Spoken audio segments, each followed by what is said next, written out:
Chapter 338.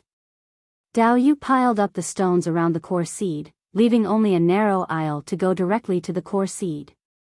At this time, Dao Yu was standing in this aisle. The others did not quite understand the use of these stones, nor did they know what the one in the middle was. Only in Dao Yu's vague explanation, they knew that it was a dangerous thing. They did not recognize the value of the core seed, so they were not willing to approach it.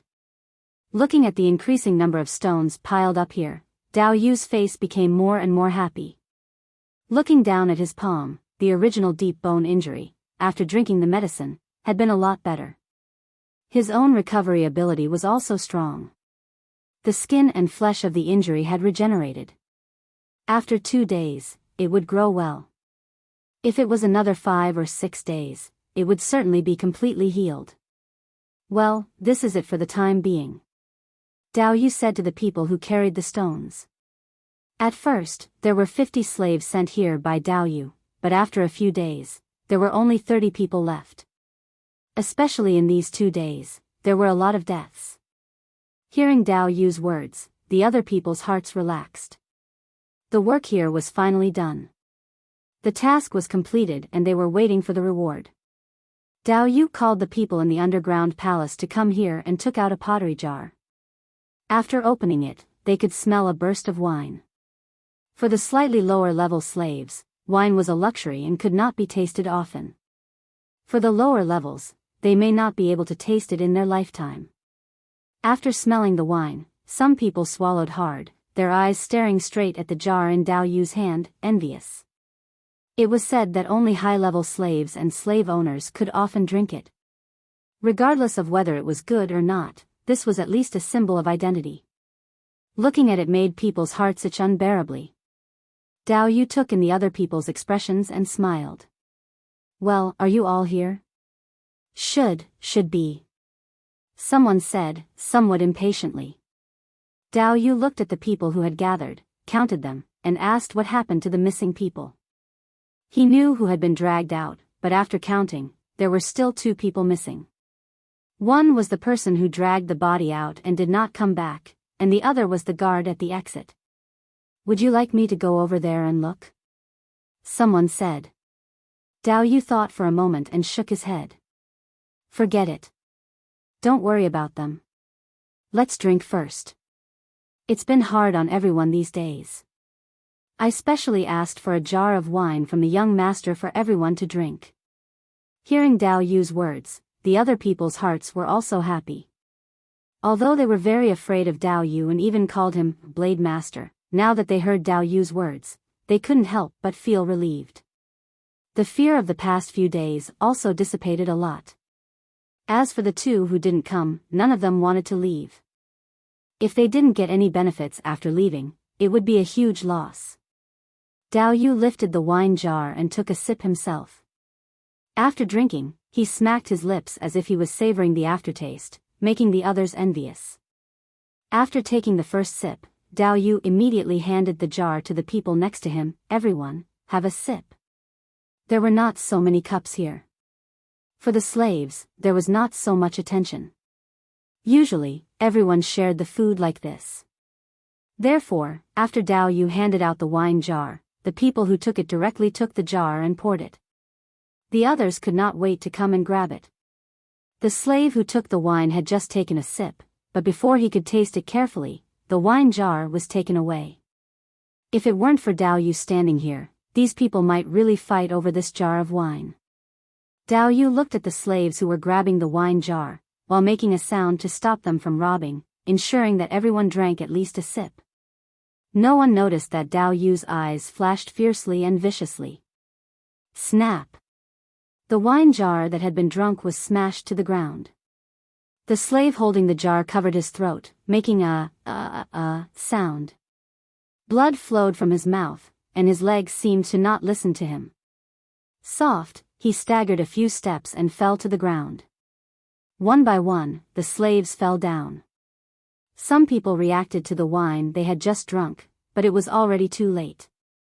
Dao Yu quietly stood next to them, watching them fall down one by one. His breathing stopped.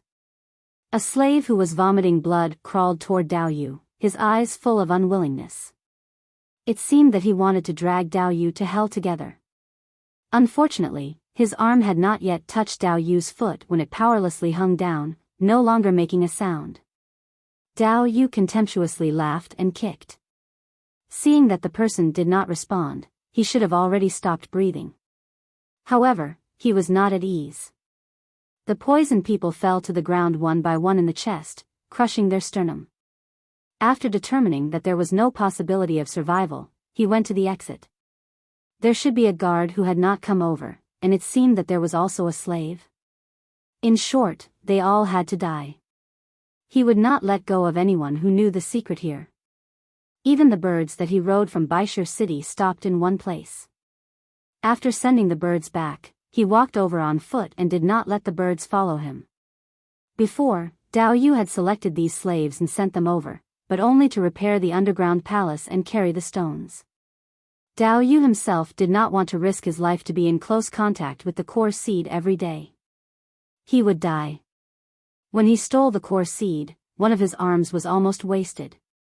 Naturally, he did not want to try a second time. Since he did not want to die, then let others die. Now that these projects had been initially completed, there was no need for those slaves to survive. If there was a need in the future, he could send a group of people over. There were many slaves in the desert, especially now in this chaotic time. Dao Yu did not care about the life and death of these slaves. Although Dao Yu himself was a slave, he did not look at the other slaves. When Dao Yu went to the exit, Xiao Xian came out from the dark and looked at the 30 people on the ground who had no breath. He thought, Dao Yu was really ruthless enough. Looking away from the people on the ground, Xiao Xian walked over to the core seed. There were some glowing crystals around, but there was no flame. He did not know if it was an illusion, but Xiao Xian always felt that the crystals here were much brighter than in other places. Even if it was the same kind of glowing crystal, the one placed here was better. Feeling the danger signals from every cell in his body, Xiao Xian looked at the small metal object in the middle of the pile of stones.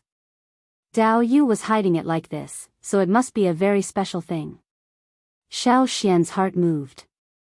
Was it related to the metal? The closer he got, the more Xiao Xian could feel the burning tingling in his arms, face and other places. No, not every part of his body could feel the pain. Xiao Xian took off his outer layer of clothing, revealing the worm skin clothing he was wearing. It was the skin of the big worm that he had picked up when he went to Eagle Mountain with Cha Cha. At this time, there was no pain in the places covered by this worm skin. Thinking of something, Xiao Xian quickly took off the worm skin he was wearing.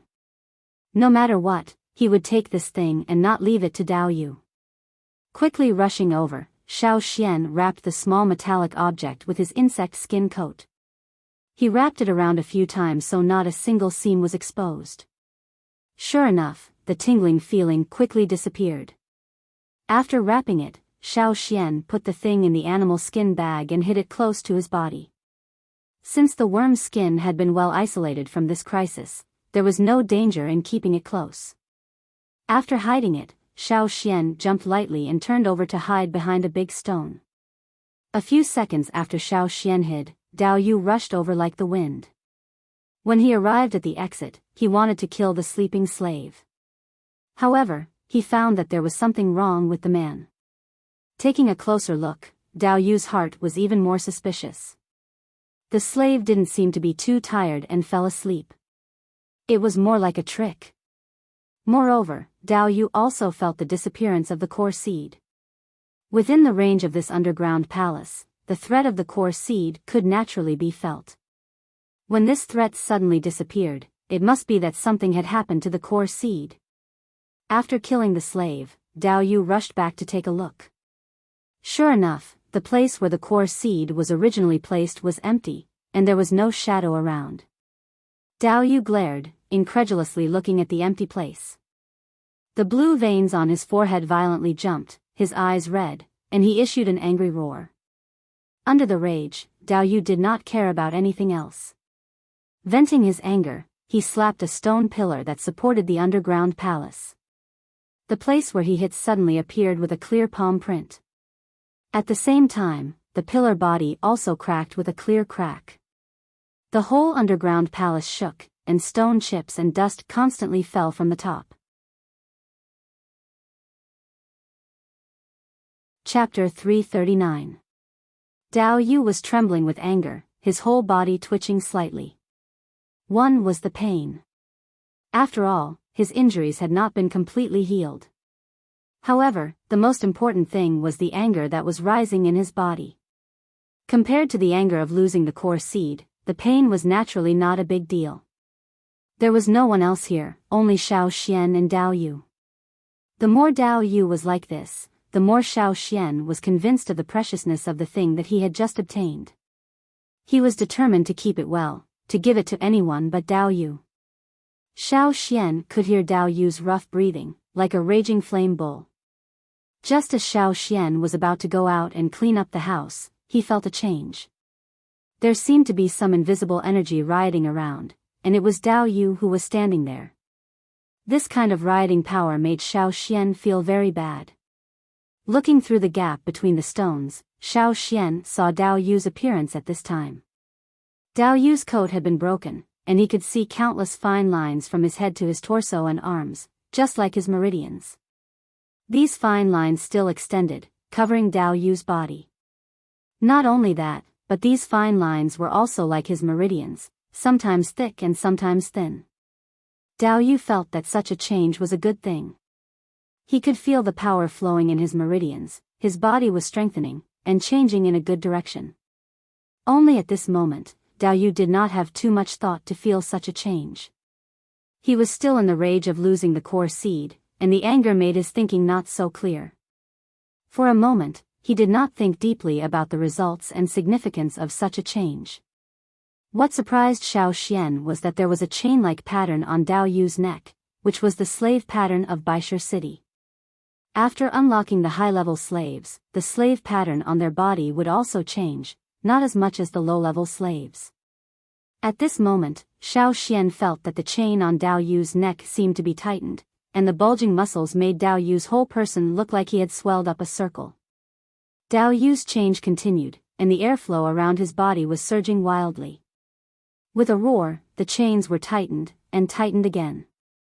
Almost all the bones in Dao Yu's body, such as his sternum, spine, limbs, knees, elbows, and so on, were making a ringing sound, like a rattlesnake shaking its tail.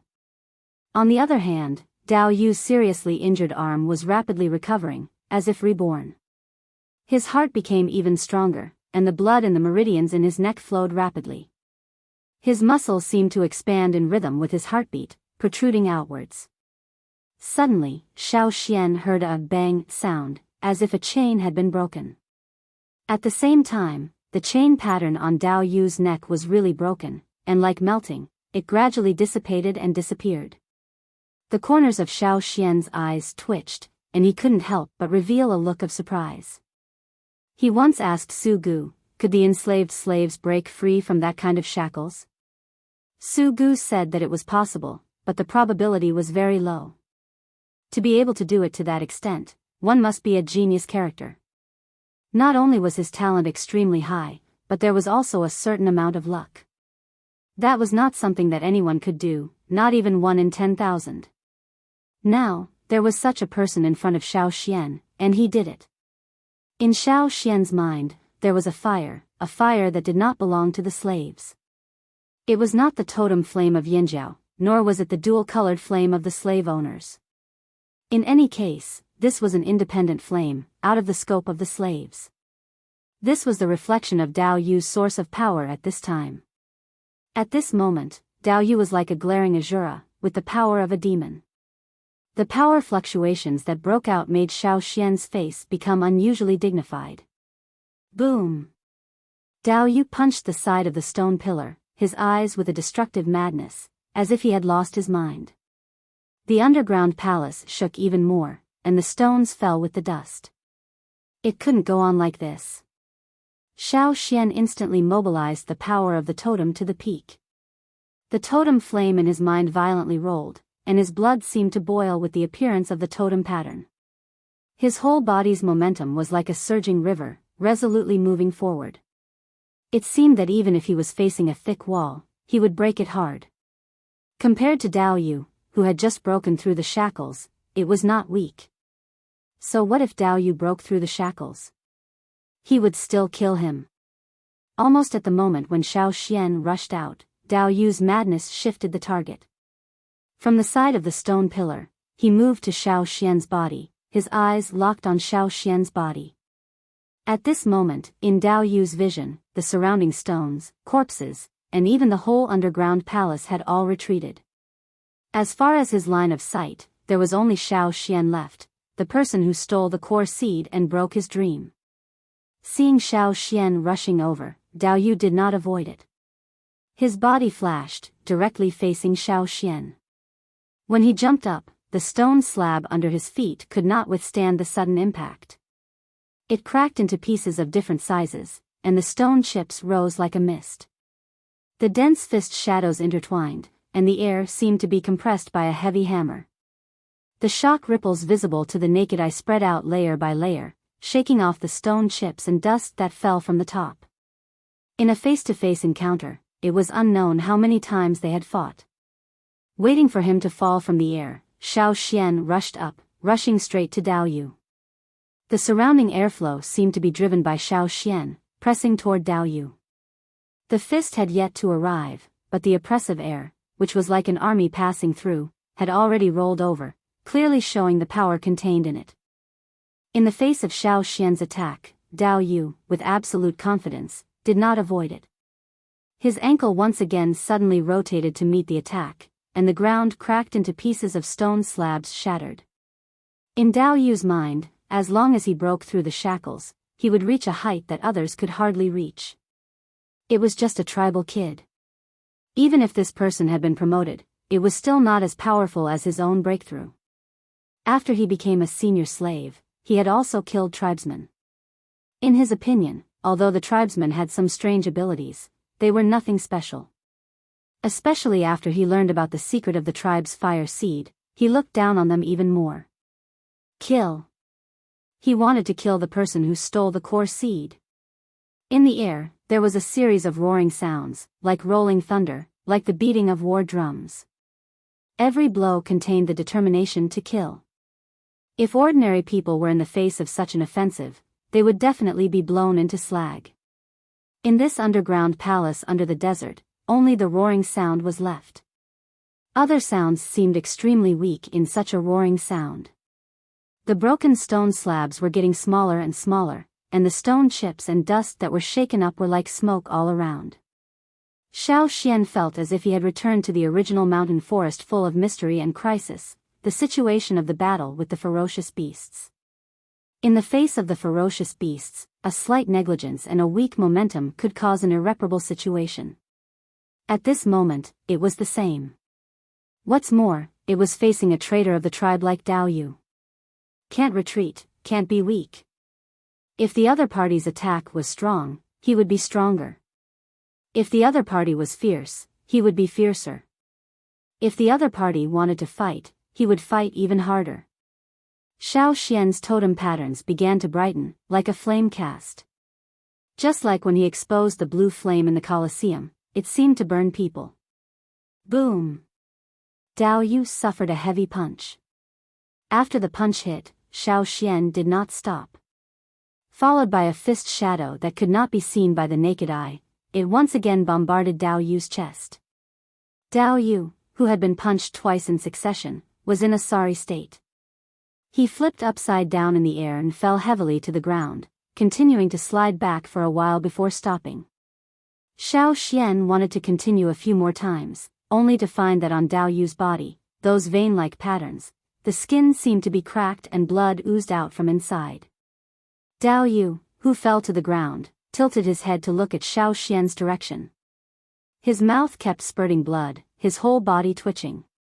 At this time, it was not anger, but an uncontrollable reaction. The two punches just now were like a signal, like a pair of hands pushing a long domino. With a crash, the domino chain fell down. Dao Yu's sharp and unstoppable aura had declined to a terrible degree. Blood splashed out from the veins on Dao Yu's face.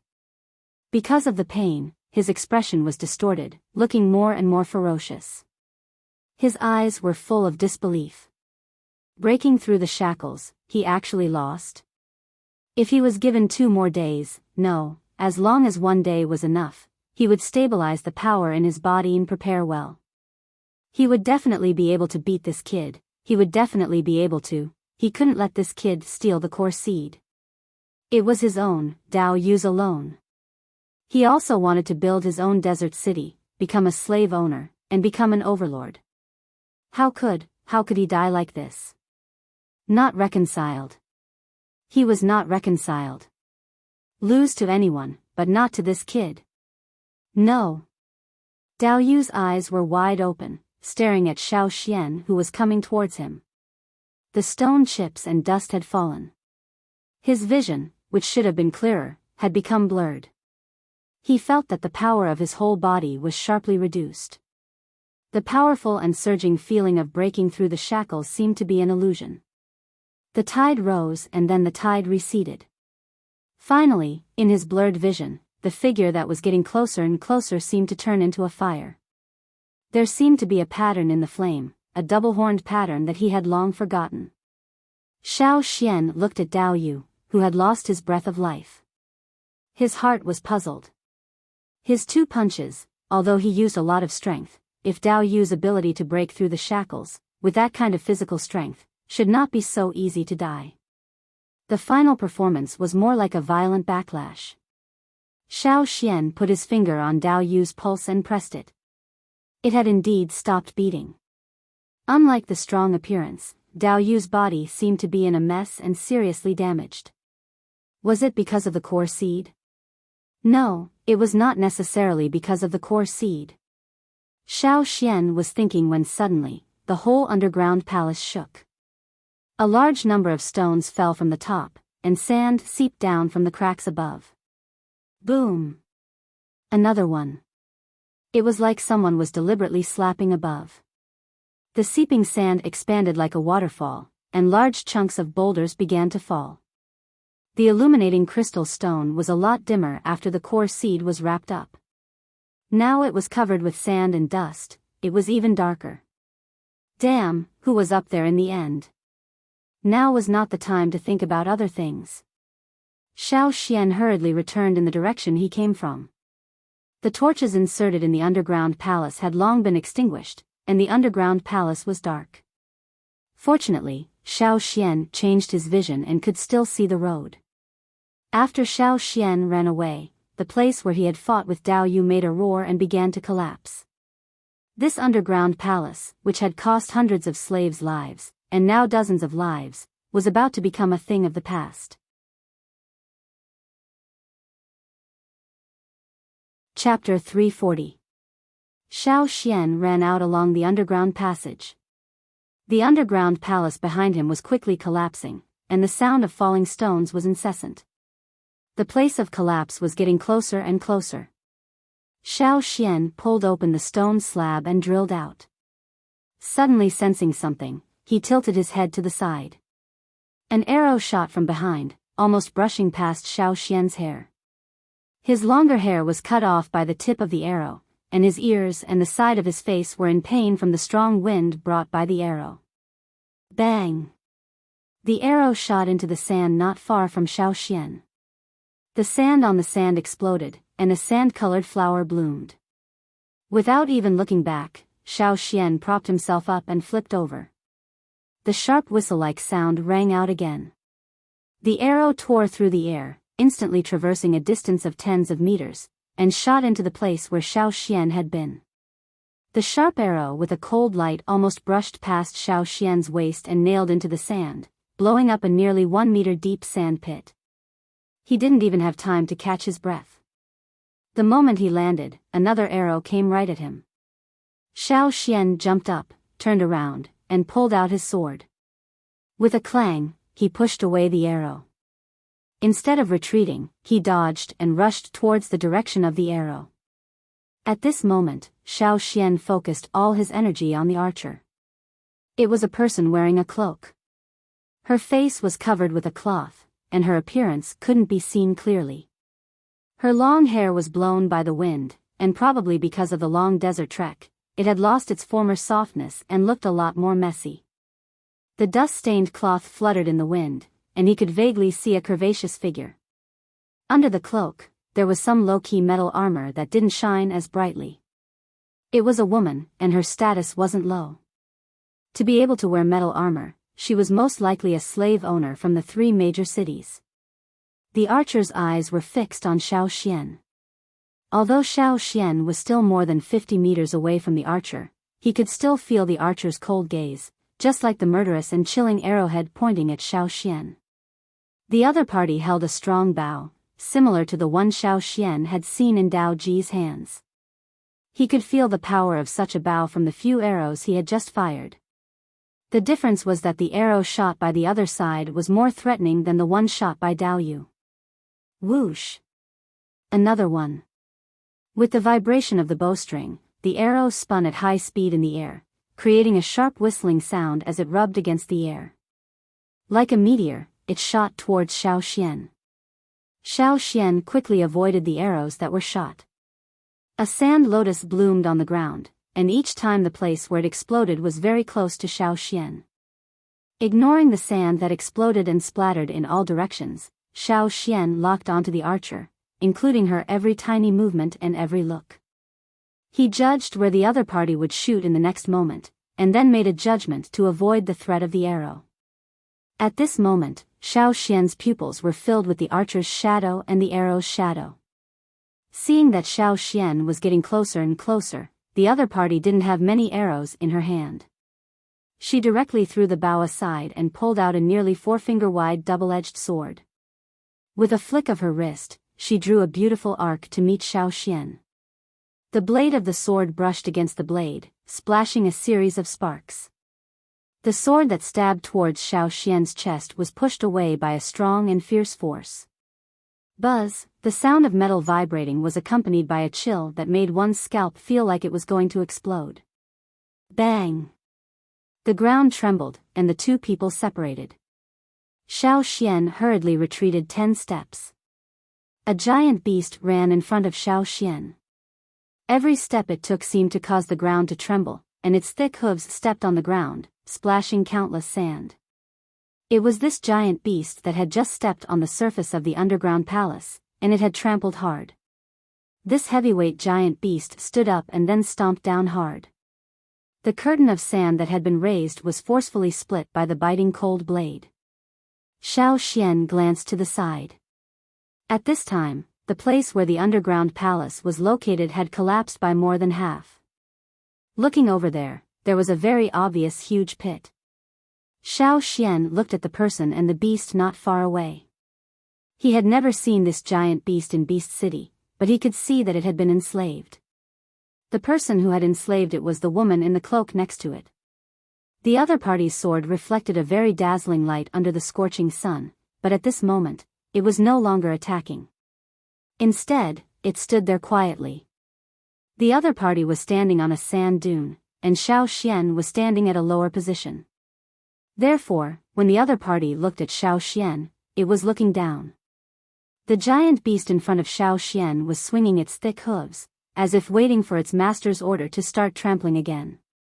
However, its goal was no longer the underground palace, but Xiao Xian, the little guy. Xiao Xian raised his eyebrows. He heard the sound of approaching quickly, and it was still behind him. Jie la jie la. Jie la jie la. Behind the dune, a huge snake head emerged. The snake turned over the sand dune and came towards Xiao Xian, but it did not get close. It stopped nearly 50 meters away from Xiao Xian.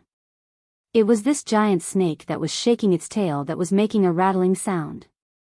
However, Xiao Xian's main attention was not the huge rattlesnake that suddenly appeared, but the person standing on the snake's head. Shu. Xiao Xian did not expect to meet Shu here. We meet again. Shu's tone sounded like a friend that he had not seen for a long time. If it were not for the current situation, it would be easy to be regarded as a friend. The visitor was not good. This was what Xiao Xian thought at the moment. Why are you here? Xiao Xian asked. For a slave. Shu seemed to mention it casually, very casually. Dao Yu? Xiao Xian's heart moved. Dao Yu is one of your people? Not exactly. He's dead. Xiao Xian said. It's better if he's dead. I'm going to die. Shu seemed to be more inclined to a dead Dao Yu. The dead are more obedient. After that, Shu turned his head and said in a chatty tone, however, since we meet here, you might as well come with us. What if I don't go? Xiao Xian looked at Shu, paying attention to the cloaked person on the other side to prevent a sudden attack. You refuse? When Shu said these 3 words, although it was a question, it carried a hint of irrefutable meaning. Indeed, now Xiao Xian was surrounded by enemies, 2 slave owners and 2 giant beasts. The situation was indeed very bad. Xiao Xian did not make a sound, and the other 2 did not speak, waiting for Xiao Xian's reply. Suddenly, Xiao Xian smiled, breaking the deadlocked atmosphere at the moment. I refuse. Shu was about to speak when his eyes focused, looking at a place. At Xiao Xian's feet, a blue creature drilled out from under the sand. It was a beetle. Then, there was a rustling sound, a black beetle drilled out of the ground, as if to report, rushing out. The yellow sand was quickly occupied by black beetles. Not only around Xiao Xian, but further away, including behind Shu and the cloaked person, there were black beetles, like a black wave surging.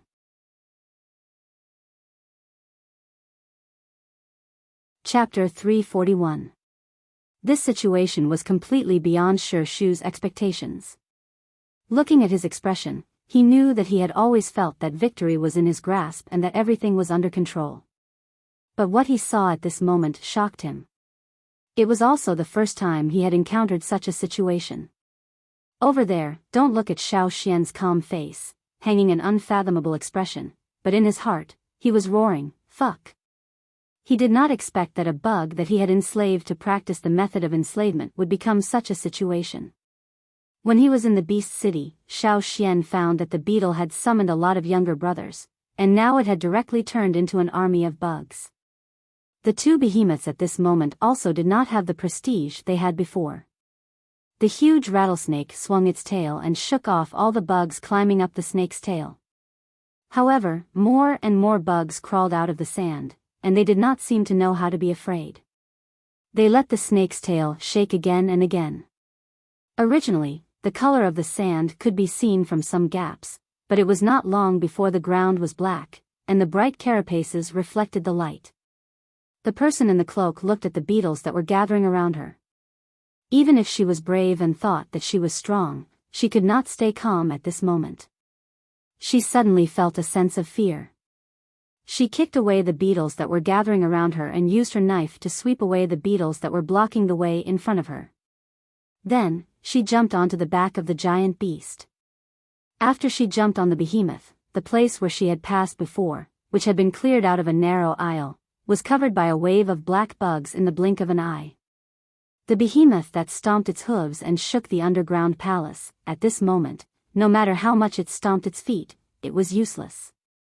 These bugs that crawled out of the ground did not know how to be afraid.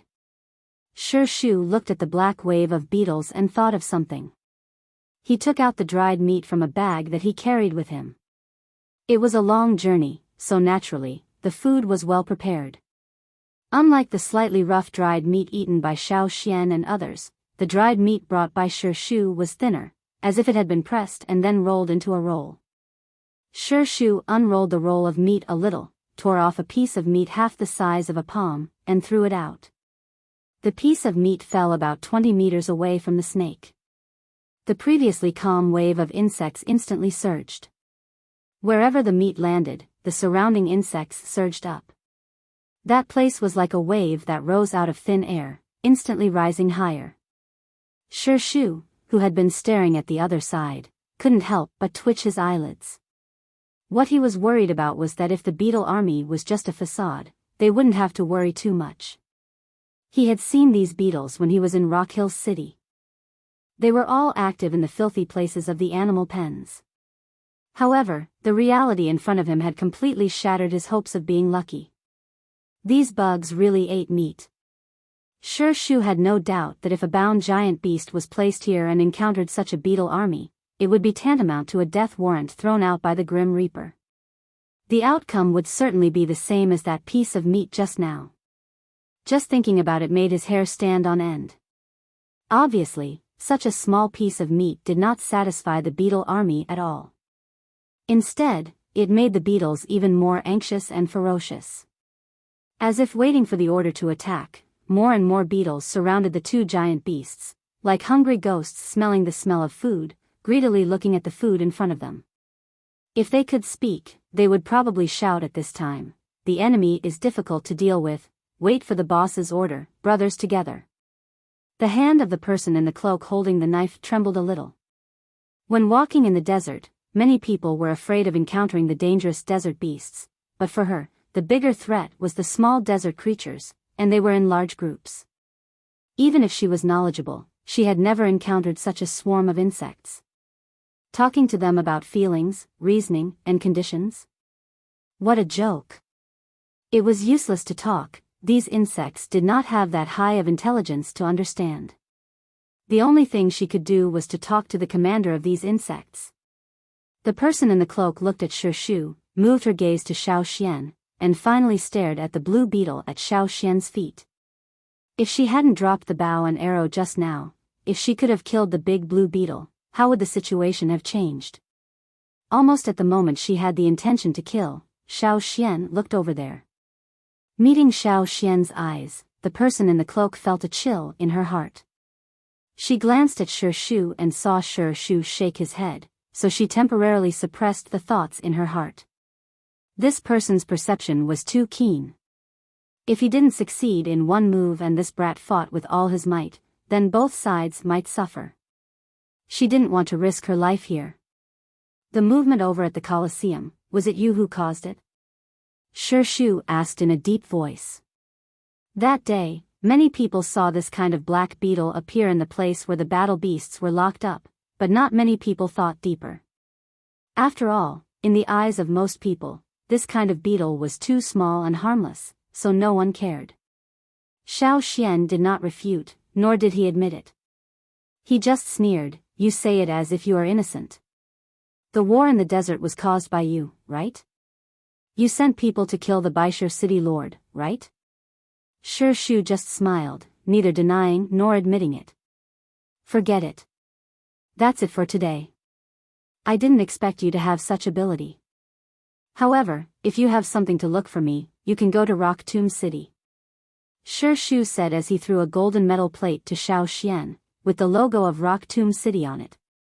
Originally, he intended to use force, but things were beyond his expectations. Shu changed his mind. He always liked to choose in a more favorable direction. Xiao Xian caught the plate that was thrown. "I think that if I don't have anything to look for you, I will go back to the tribe after leaving.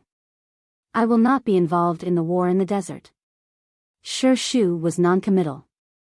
Instead, he asked, "Do you know why Dayu chose to become a slave, and why he looked down on the tribes?" Xiao Xian only said, "I only know that Dayu is a traitor to the tribe and must be killed." But he didn't answer more, waiting for Shu's next words. Shu didn't care.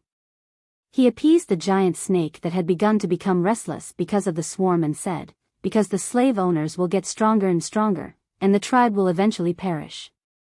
Xiao Xian put on a look of disbelief. "Nonsense. If it were other tribes, at this moment, they would probably be furious, right? I'm not lying about this. If you don't believe me, you can pay more attention to see if the tribes are getting weaker and weaker. Are there problems with some of their abilities?"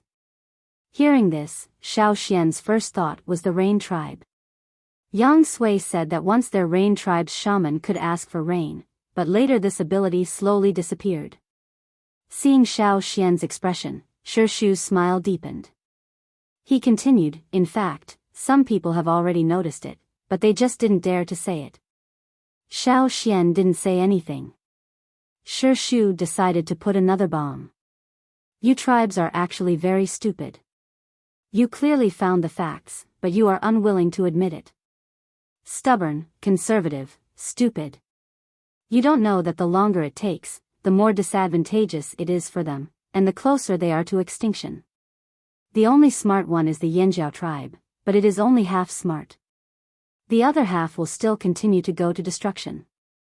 Xiao Xian's pupils shrank as he stared at Shi Shu. Did Shi Shu's half-smart refer to the divided Yanjiao tribe?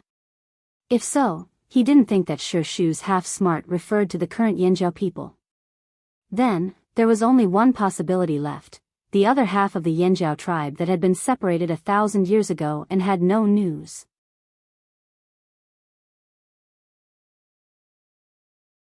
Chapter 342. Xiao Xian still wanted to ask more, but Shi Shu was not willing to say more. You go, we still have things to do here. Moreover, our people are almost here. When the time comes, even if you use these insects, you won't be able to fight. Of course, if you want to know more, you can go to Rock Tomb City to find me. Xiao Xian quickly judged the situation and decided to withdraw first. Let's go. Xiao Xian said from the big beetle at his feet. The blue beetle immediately opened the way, and where it passed, the insects spontaneously separated. Seeing this situation, Shi Shu's eyes flashed thoughtfully. When Xiao Xian left the underground palace, he could not see Shi Shu. Xiao Xian let Sapphire take its insects to forage for food, while he himself rushed to the place where he had agreed with Lei and Tuo. As for Shi Shu's words, Xiao Xian did not fully believe it, but he knew that it should be 3 parts true. After Xiao Xian left, the man in the cloak asked Shi Shu with concern, "Are you not afraid that he will tell our things to the slave owners in other cities?" "He won't," Shi Shu said. If Xiao Xian was smart enough and decided to not get involved, he certainly would not reveal more to others. Even if it was revealed, it didn't matter. At that time, the general trend was set. What if he participates? The cloaked man was still not at ease. If he participates, cooperating with such a person may not be a bad thing. While talking, in the collapsed underground palace, a lizard with thick scales crawled out. It was not too big, but it was very flexible. It came to Shi Shu, opened its mouth, and spat out what it had swallowed. A dead man covered in lizard gastric juices appeared on the sand. It was the dead Dao Yu. Unlike the appearance when he died, Dao Yu at the moment seemed to have lost a lot of blood. Because of the wounds on his body, it was completely impossible to see his original appearance. Fortunately, although he was swallowed into the lizard's stomach, it was basically not digested. The flesh and bones were still there, but it looked shrunken. The man in the cloak saw Dao Yu's current appearance and asked Shi Shu with some disgust, "Brother, he has become like this. Can he still be used?" "Of course." Shi Shu looked at Dao Yu's current appearance with satisfaction. "When you're alive, you're not obedient.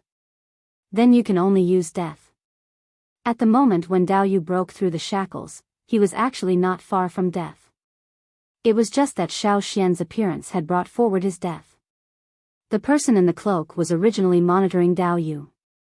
At that time, she was actually inside the underground palace, close to another exit, as far away as possible from the core seed.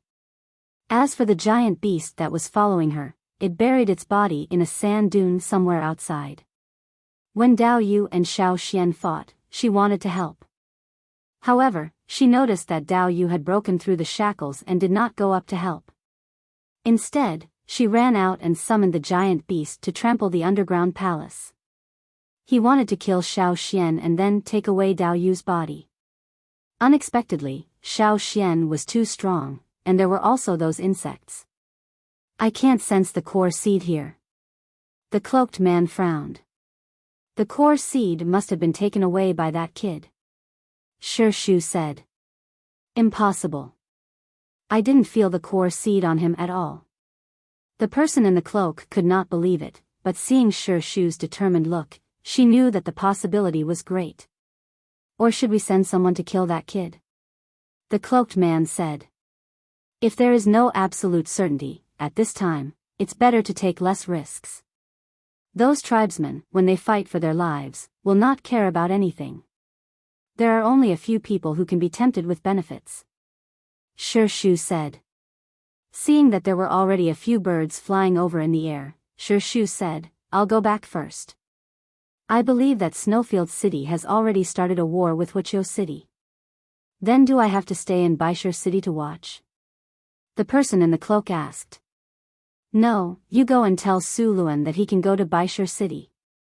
The person who came over by the bird wrapped Dao Yu's body with a cloth, put it in a long wooden box, and then left with Shi Shu. As for Xiao Xian taking away the core seed, it was better to talk about it after the desert was finished. At the moment, they had no time to think about it. How much could a tribesman who had never been exposed to this kind of new thing think about it? Even those tribesmen who often came to the desert to rob only robbed some ores, not the core seed that made these ores. Because those tribesmen simply did not know that there was a core seed. Besides, if the core seed was not used properly, it was possible to exterminate the tribe. The tribesmen were so stupid, how could they think of the correct way to use the core seed? Thinking of this, the cloaked man was not worried and went in the direction of Luoya City. Shi Shu also put his main thoughts on the war in the desert. At this time, whether Rock Hill City's plan that had lasted for 3 generations could succeed or whether Rock Hill City could unify the desert depended on this big storm. However, they did not know that Xiao Xian was not an ordinary tribesman. The use of the core seed, Xiao Xian had even guessed most of it. The rest only needed time to prove the guess. With the core seed, Xiao Xian rushed to the place where Lei and Tua were. When Xiao Xian saw Lei and Tua, the two were anxious. Xian, I finally see you. Seeing that Xiao Xian was safe and sound, Lei and Tuo's hanging heart finally relaxed. These days, slaves have been entering the desert. Xian, is there going to be a scuffle in the desert? Tua asked. Well, it has happened. During this time, the slaves you saw entering the desert, what was each team like? Xiao Xian asked the two to elaborate. Listening to the words of the two, Xiao Xian found that the slaves entering the desert this time, a small number were from other cities, and most of the others may be from Shi Shu's people. Thinking of the buildings and increasing slaves he saw in the place where he met Yan Shua, maybe it was Shi Shu who used it to raise soldiers. Xiao Xian only knew one place. He did not know about similar places, maybe there were more. Without saying more, Xiao Xian took out a piece of cloth and took a charcoal pencil to write on it. Lei and Tua had experienced a lot of such things. When they saw Xiao Xian began to write again, they spontaneously stood guard around. When Xiao Xian finished writing, he carefully put the cloth away and handed it to Lei and Tua together with the animal skin bag with the core seed. You leave now and leave the desert. The things in this animal skin bag are very important. Don't open it privately. You must take it to the tribe and give it to the shaman. Let the shaman see the content of the cloth first. Remember, look at the content of the cloth first. Don't open it before you see it.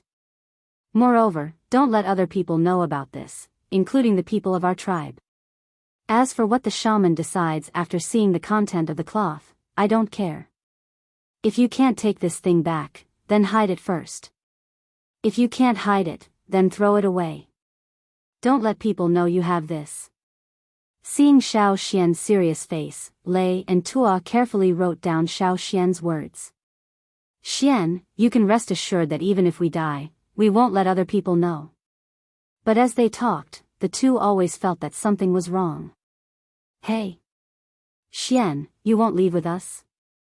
The two just put down their hearts and hung high again. Xiao Xian shook his head.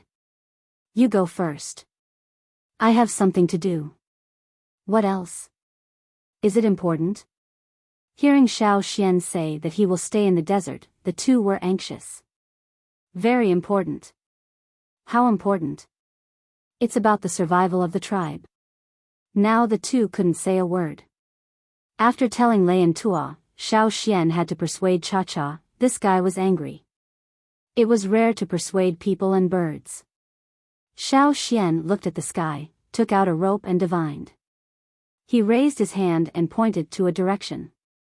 You go that way, it may be safer. Xian, after we send the things back, if you haven't returned to the tribe, we will come to you. Tuo said. Xiao Xian still wanted to say something, but the two had already jumped on the eagle's back and flew into the sky. Looking at the eagle in the sky leaving in the direction he pointed, Xiao Xian rested on a stone for a while and turned back to the depths of the desert.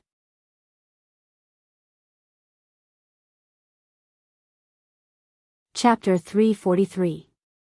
He had to admit that Shi Shu's words really made Xiao Xian think a lot.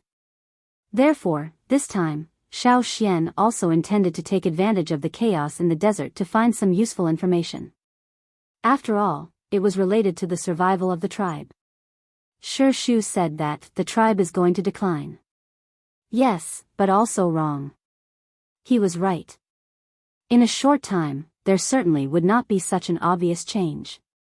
It could not be seen, so he could not be sure. He was wrong, but there were indeed legends that showed such signs. However, rumors were rumors after all. Xiao Xian could not know the truth. Ask the people of other tribes? Xiao Xian was sure that they would not tell the truth. Once again entering the depths of the desert, Xiao Xian planned to go to Luoya City to see after learning that Shi Shu had provoked the war. After all, he had cooperated with Su Gu. If he could bring a message in advance, maybe he could make more preparations and suffer less. However, when Xiao Xian approached Luoya City, he found that Luoya City had already sent troops to Biyao City to start a war. The slaves lined up in neat rows, as well as the equipment on the slaves, did not seem to be a hasty behavior. It was more like they had been prepared for a long time. Such a fast response. Did they know that Dao Yu was dead? Did they know that Biyao City was at its most chaotic and weak time? Seeing this, Xiao Xian could not help but think more. Then thinking of Su Luan's previous attitude, looking at Luoya City's quick response, Xiao Xian looked at the tall building in Luoya City and narrowed his eyes. Was Su Luan also a person on Shi Shu's side? Or, were these two people cooperating? If so, Xiao Xian did not have to worry much. No wonder when he heard that the desert was going to be chaotic, Su Luan remained calm and did not worry at all. In this case, Xiao Xian would not show up. After observing around Luoya City for a while, he left. Looking for a place where there was no one, Xiao Xian called Sapphire over. Sapphire had been following Xiao Xian all this while. It had a certain connection with Xiao Xian and could sense Xiao Xian's thoughts. Not long after, Xiao Xian saw the blue beetle emerge from the sand. Now, if the blue beetle stood on the ground, its back would reach Xiao Xian's knees.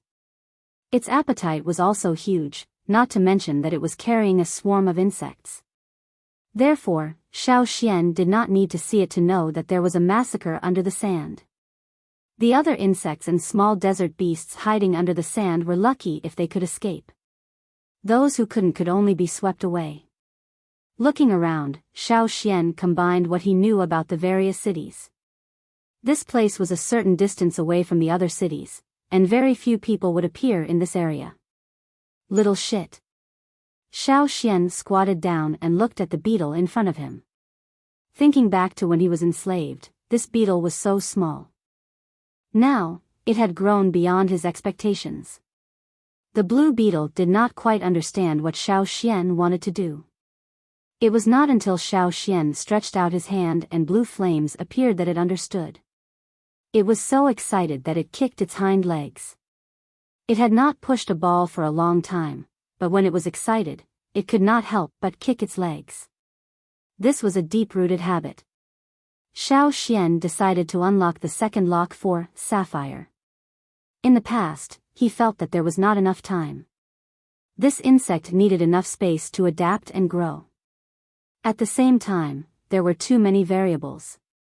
But now, Xiao Xian found that this insect adapted faster than other beasts.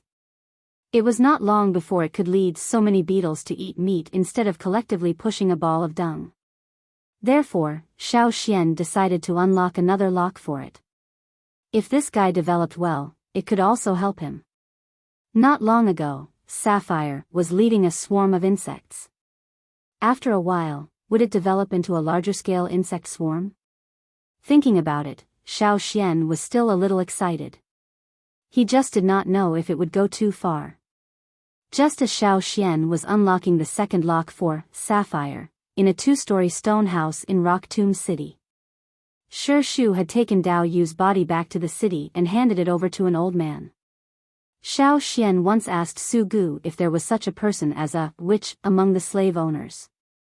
Su Gu's answer was yes, but it was extremely rare. After all, once you became a witch, you could not be a slave owner. Moreover, the witches among the slave owners were different from the tribal witches. Most of them were direct descendants and could not enslave slaves. In Luoya City and many other cities, there were no witches. At this time, in front of Shi Shu, the old man with a white whip and strange patterns painted on his body was a witch. His elders were also witches. They belonged to a special family in Rock Tomb City, no less than a small slave owner. The old man was busy dealing with Dao Yu's body. While he was busy, he was also amazed. Sure enough, a slave who broke through the shackles. This bone is hard. Very good, very good. If there were more slaves like this, it would be even better. Shi Shu, who was sitting quietly on the side, suddenly said, What do you say, how about I enslave a few insects? The busy old man was pulling out the internal organs from Dao Yu's body, thinking about when to find more powerful slaves. When he suddenly heard Shi Shu's words, he was so shocked that he almost shook the things in his hands. Nonsense. After saying that, the old man felt that his tone was too much. After all, the person in front of him was Shi Shu, not his direct juniors and subordinates. He slowed down his tone and persuaded, Young master, how can you enslave such lowly things like insects? Ordinary beasts are already lowly, and those little insects are even more lowly. The old man looked excited, his spittle flying as he said a lot.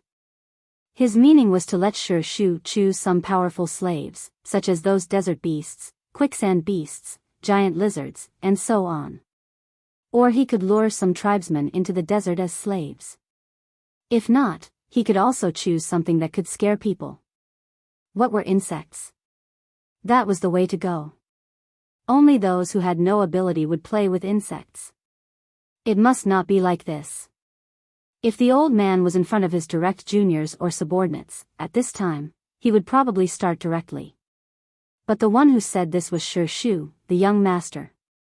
No matter how the old man opposed it, no matter how excited he was, he had to think more about his words. Fortunately, Shi Shu still valued the old man very much. He could also listen to some of the old man's words. No matter what he thought in his heart, at least on the surface, he was still humble. Enslaving insects is not good? Shi Shu asked. Very bad. The old man affirmed. Insects are the lowliest of lowly? Shi Shu asked again. Yes, it's beneath the young master's status. The old man was very sincere. Really can't enslave? Shi Shu did not give up. Young master, please reconsider. The old man threw the things in his hand into the container next to him. He did not bother to wipe his hands. He gave Shi Shu a big salute and seriously persuaded Shi Shu, hoping that the young master could throw away this bad idea. Shi Shu looked at the old shaman who bowed in front of him. This person was good at everything and had enough ability. Otherwise, he would not be so valued by his grandfather, father, and himself. But he was a little too stubborn. Once he decided on something, he would not change his mind. He did not expect that just mentioning the insects would cause such a fierce reaction. Therefore, Shi Shu did not say much. He sighed and said, Forget it. He did not say anything about Xiao Xian's insects. It was useless to say it. Instead, it would make the old shaman say more and waste his breath. When the old shaman heard Shi Shu's words, his hanging heart was put down. He had always disdained those little things that could be crushed with one finger, especially those without wisdom and were not smart. The old man, who thought that his persuasion was successful, straightened up and continued to work. He applied the medicine to the corpses that had been almost processed and then placed them in a room. When the medicine dried, he wrapped them in a cloth and placed them in a wooden coffin. Since Shu's grandfather's generation, he had been collecting the corpses of dead high-level slaves and making them into corpse slaves. This was a secret technique that several generations of shamans exhausted their efforts to explore and research. Now, in the underground palace where the corpse slaves were placed, there were already thousands of corpse slaves. Once the war broke out and reinforcements were urgently needed, these corpse slaves would be used. This was also a hidden card in Shu's hand that was not known to outsiders. By the way, young master, the tribesman you said had great potential, will he really come? The old man asked. He will definitely come. Shu was very confident about this. If he doesn't come to me, who can he find? Shu, who thought that he had dug a hole and waited for people to jump in, did not expect that Xiao Xian did not intend to come directly to Rock Tomb City, but went to another city.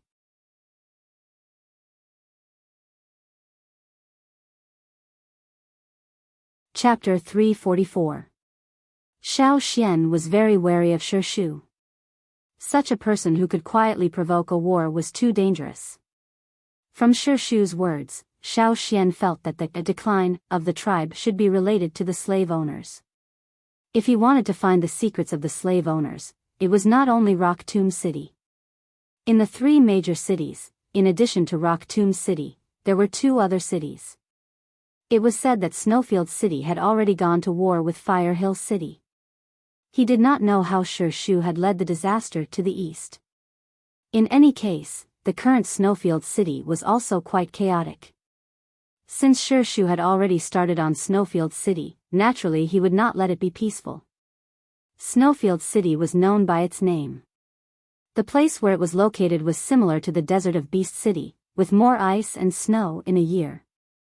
When Xiao Xian came to the border of the area under the jurisdiction of Snowfield City, he saw a vast expanse of white snow and some red and purple flowers blooming on the snow.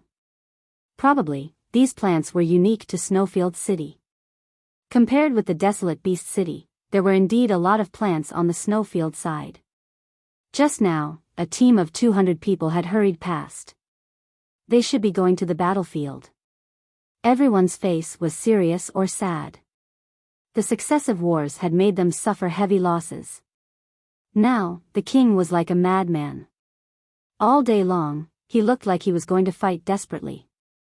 No one dared to refute the king's orders. If the king said to continue to fight, they had to continue to fight.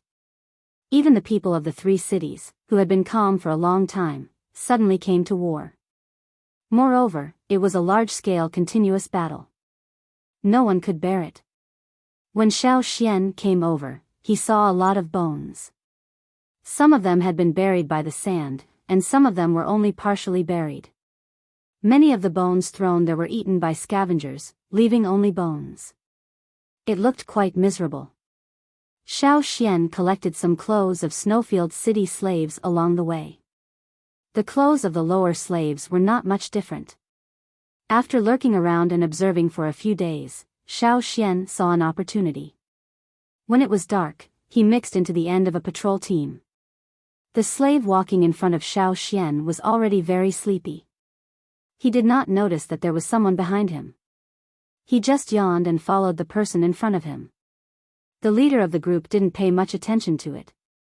He was only on guard against the surroundings and didn't notice that there was an extra person in the group.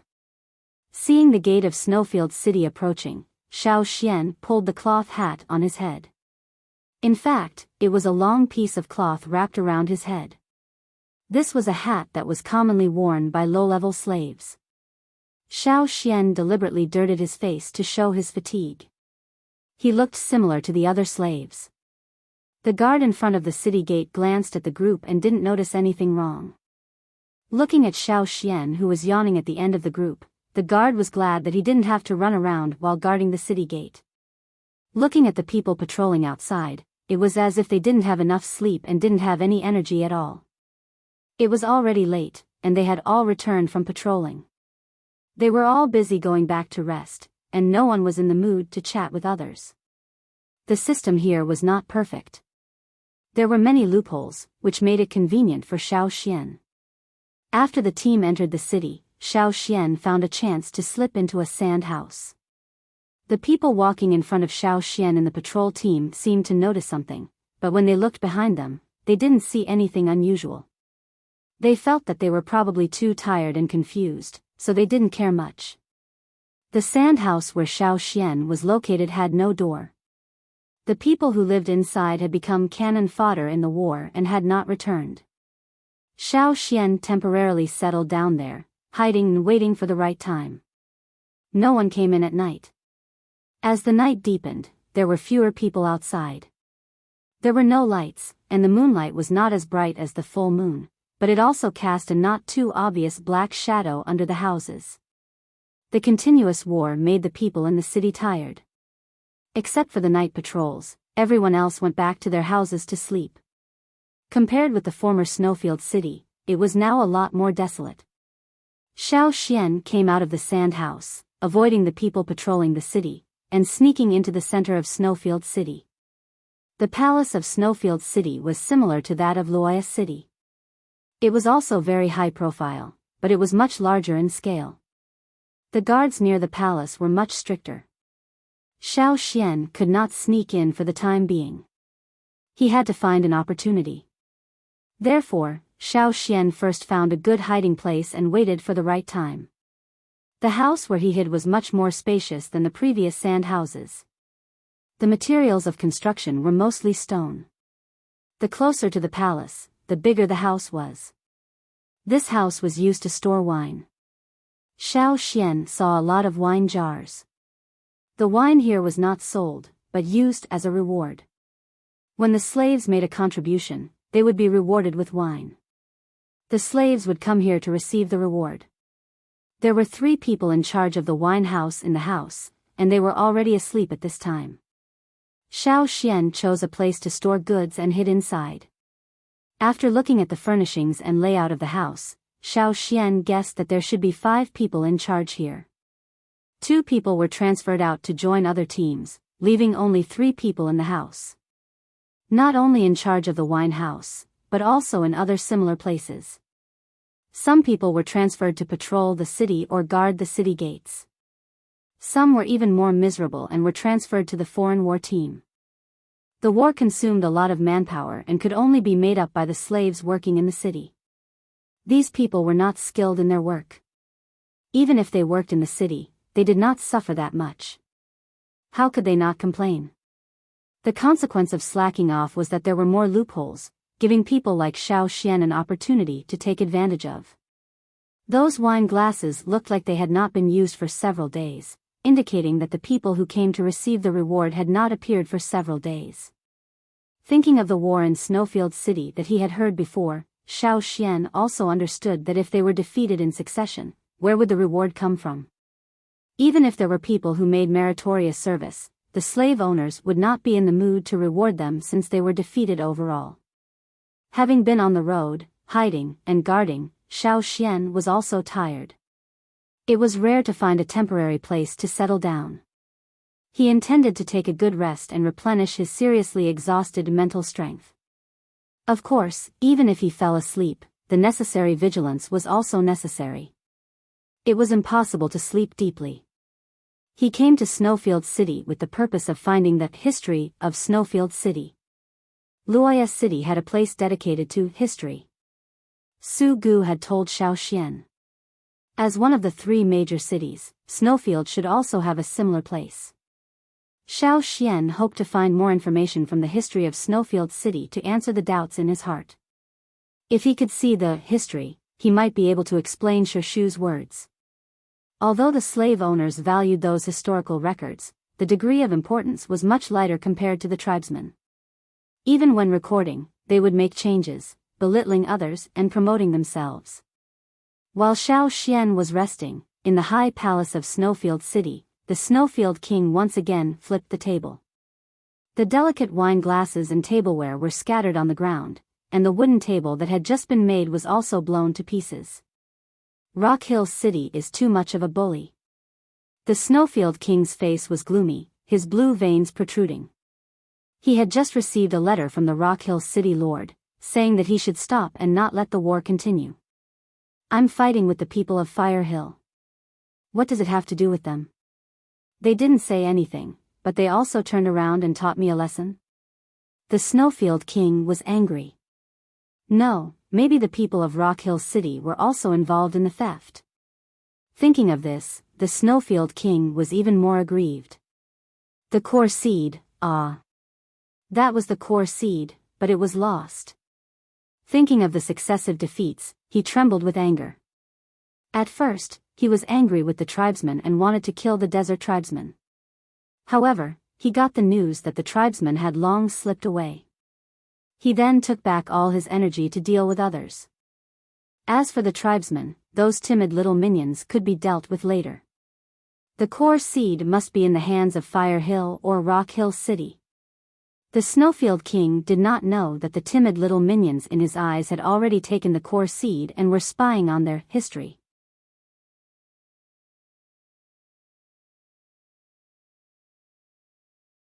Chapter 345.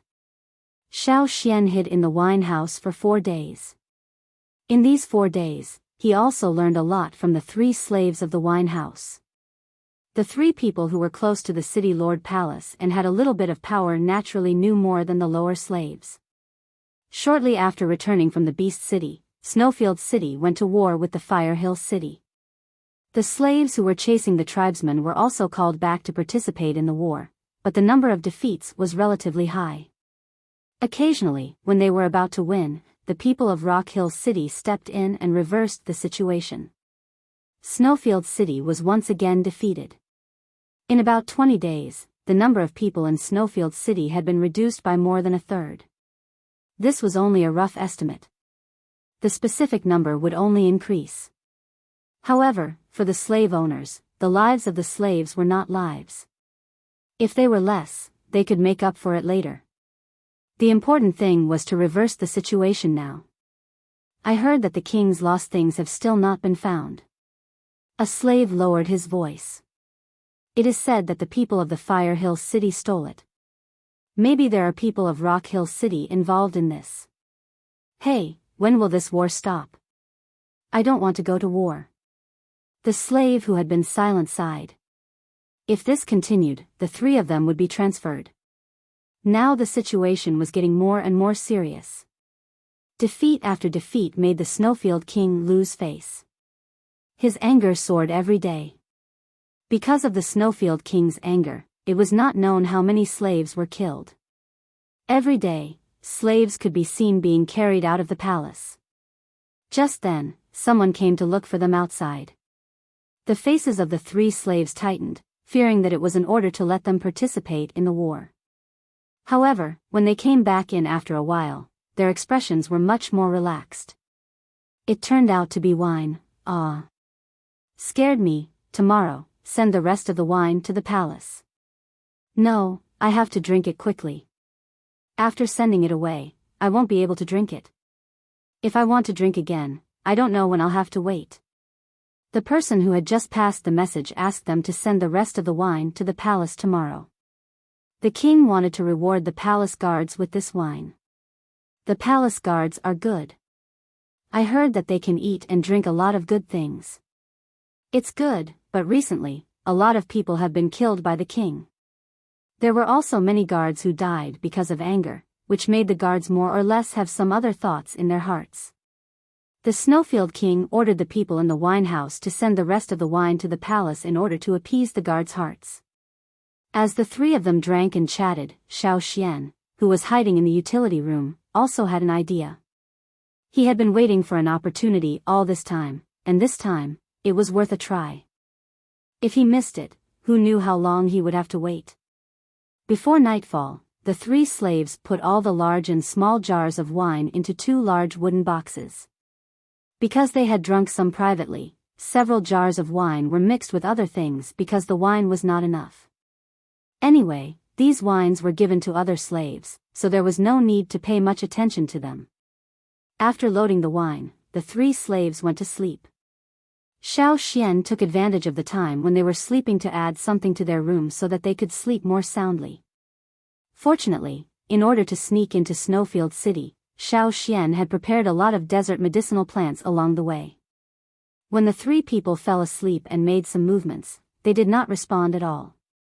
Xiao Xian went to the box of wine and took out the wine placed inside. He cut a wooden board of the utility room into a suitable size and put it in the big box of wine. He felt that it was good. The wine jars were placed on the wooden board. Xiao Xian stood in the wooden box and then steadily lifted the wooden board with the wine. This thing was nothing to Xiao Xian. It was much lighter than the stones he used to lift. He slowly lowered his body and used his hands and feet to carefully hold the wooden board with the wine jars and slowly put it down. After hiding the wooden board and the wine jars, Xiao Xian moved his fingers. The sound of the silk thread flicking was heard and the lid of the wooden box was accurately closed. Taking back the silk thread, Xiao Xian took a little rest and waited for tomorrow to come. The next day, the three slaves were still sleeping. Because of Xiao Xian's addition, the three people not only slept deeply but also woke up later than usual. So when the people carrying the wine came, the three slaves in the wine house were still sleeping. Some of the slaves carrying the wine were palace guards.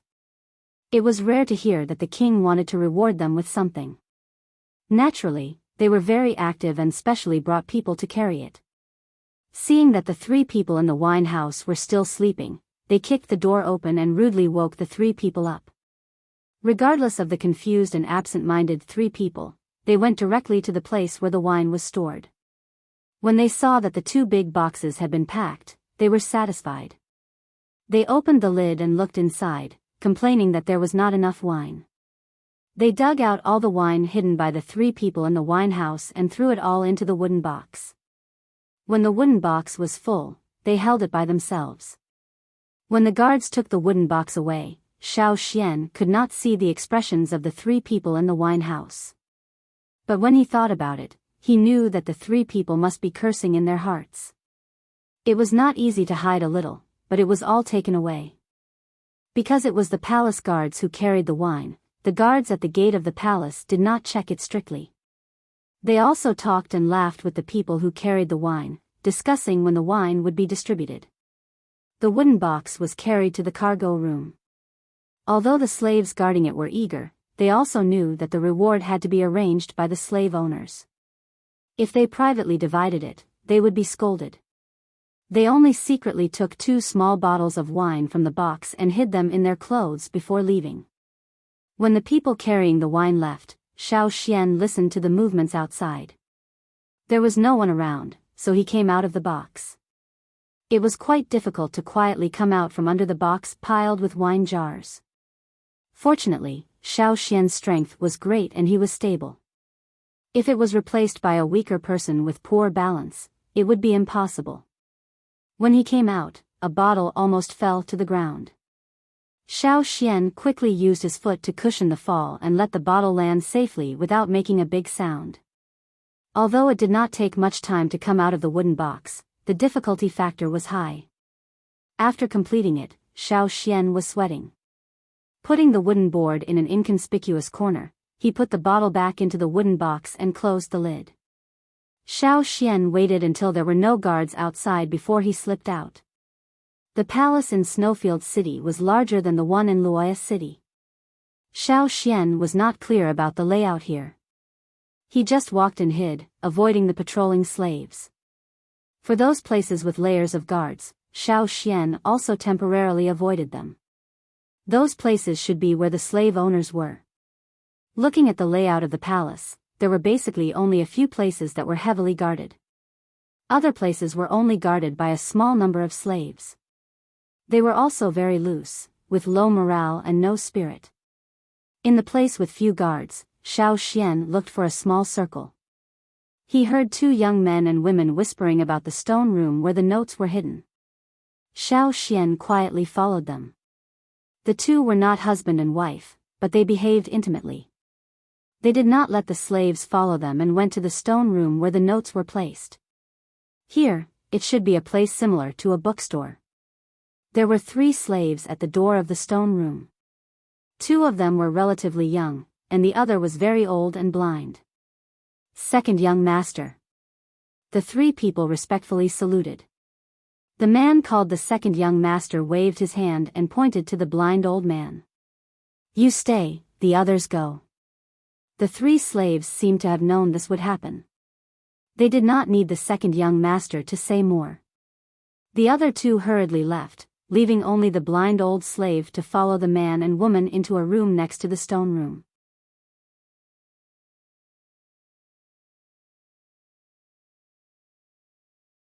Chapter 346.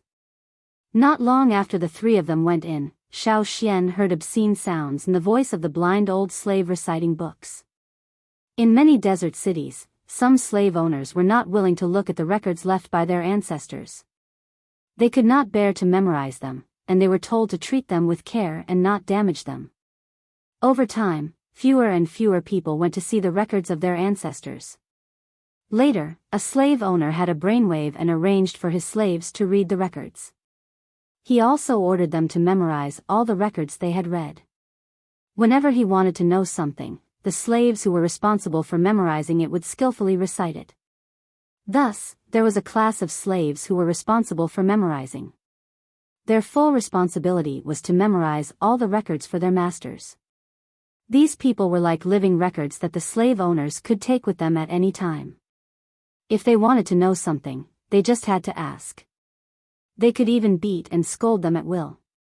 Listening to the sounds next door, Xiao Xian, who had sneaked into the stone room, thought, those 2 people are really in high spirits. They are messing around and listening to books at the same time. However, the old slave's voice did not fluctuate. It was very calm and was not affected by the 2 people. He was calmer than Xiao Xian. Xiao Xian did not know if it was because of his deep experience. Xiao Xian did not have time to think about the chaotic relationship between the slave owners. There were a lot of animal skin scrolls, wood scrolls, cloth scrolls, and so on in the stone room. This made Xiao Xian very excited. He finally found it. Looking at the classification above, there were also smelting-related books. Xiao Xian looked through them. These records were very old. Some of them were not well preserved. If he used a little more strength, he would have broken them. It recorded the core seed and where the ore for smelting came from. It was similar to what Xiao Xian thought. If the stone was placed around the core seed, it would change over time and become ore. The stone at different distances from the core seed would have different smelting methods because the metal obtained was different. The better the quality of the stone, the shorter the time needed and the higher the metal content. Xiao Xian looked through the smelting methods described in it. There were records of failure and success. Looking at these records, Xiao Xian felt that the ancestors of the slave owners seemed to have been exposed to smelting for a long time. It was not something they discovered and tried. In this regard, Xiao Xian had to find the origin of the slave owners, about their more ancient history. However, probably too long ago, Xiao Xian really could not find a place to put it. He looked through a lot and did not find what he wanted. At this time, the man and woman next door had finished their business and left, laughing. Xiao Xian put down the things in his hands and hid behind the stone shelf. The curtain at the door of the stone room was opened. And footsteps. Of footsteps into the stone room. It wasn't light at all, and every step was rather slow. These were the footsteps of the blind old slave. Xiao Xian heard the sound of the old slave pouring water and seemed to think of something. The old slave sighed, then got up and walked over to where Xiao Xian was hiding. Outside the window, Yang Guang's light came in. Xiao Xian could see the other person's elongated shadow getting closer and closer. He silently took out the knife in his hand. When the other person was 5 meters away from himself, Xiao Xian suddenly got up and took 2 big steps. In an instant, he was in front of the blind old slave. The blade of the knife slashed at the old slave's throat. However, before he could cut, Xiao Xian stopped. Looking at the still calm old slave, Xiao Xian did not move the knife away. He carefully looked at the man. There was no one else outside the stone room. Inside the stone room, there was only Xiao Xian and the blind old slave. Something was wrong. Are you not afraid? Xiao Xian asked in a low voice. Why should I be afraid? The old slave's voice was gentle. Aren't you going to call for help? Xiao Xian asked again. Why should I call for help? The old slave's voice was still gentle. Xiao Xian looked at the man again. He was blind and did not seem to have the strength to fight. He was even a little sick and weak. How did you find me? Xiao Xian asked. Smell. There is the smell of fruit wine. The old slave pointed out seriously. This time, Xiao Xian was really surprised. In order to be more hidden, Xiao Xian had changed his clothes after sneaking into the palace. The smell of wine was very light. Even the guards could not detect it. But now, it was actually smelled by the old slave. Seemingly aware of Xiao Xian's doubts, the old slave continued, I am already familiar with the smell here. As long as there is a slight change, I will be able to detect it. The old slave did not care about Xiao Xian's movements at all. He also dragged a stool and sat down leisurely. It looked like he was going to continue chatting with Xiao Xian. This made Xiao Xian wonder if the old slave had mistaken him for another slave owner in Snowfield City. However, the old slave's next words overturned Xiao Xian's guess. Why did you sneak into Snowfield City? The old slave asked, but did not get a reply from Xiao Xian. He said, at this time, sneaking into Snowfield City and coming to the place where the records are stored. Are you from another city? Without waiting for Xiao Xian to answer, the old slave shook his head and said, I don't think so. I can feel that you have just looked through the place. Are you interested in the slave owners? Most of the slave owners don't pay attention to the records of their ancestors. So, are you a tribesman? In the process, Xiao Xian did not answer a word, but the old slave said the answer in a gentle tone. No, in the end, the old slave's voice still had a hint of curiosity and interest, without any fear or worry. Was this really a slave of Snowfield City? What do you want to know? Just ask me directly. You don't have to look through it. The blind old slave said, looking at Xiao Xian with a pair of strangely sunken, white and muddy eyes, waiting for Xiao Xian's words. Xiao Xian thought for a moment, temporarily retracting the knife in his hand, and asked, what is the relationship between the slave owner and the slave? If other people heard this, they would certainly despise him and say, nonsense, of course it is the master-servant relationship. However, the blind old slave was not like this. Hearing Xiao Xian's question, the old slave thought for a moment and sighed, the slave owner and the slave. The slave owner enslaved the slave. It is like planting a seed that has no chance to germinate in the land under his jurisdiction, giving them a chance to grow. Later, the slave owner can also harvest the fruit. However, there are several barriers around the seed. If the barriers are not removed, even if the seed can successfully germinate, its growth will be limited.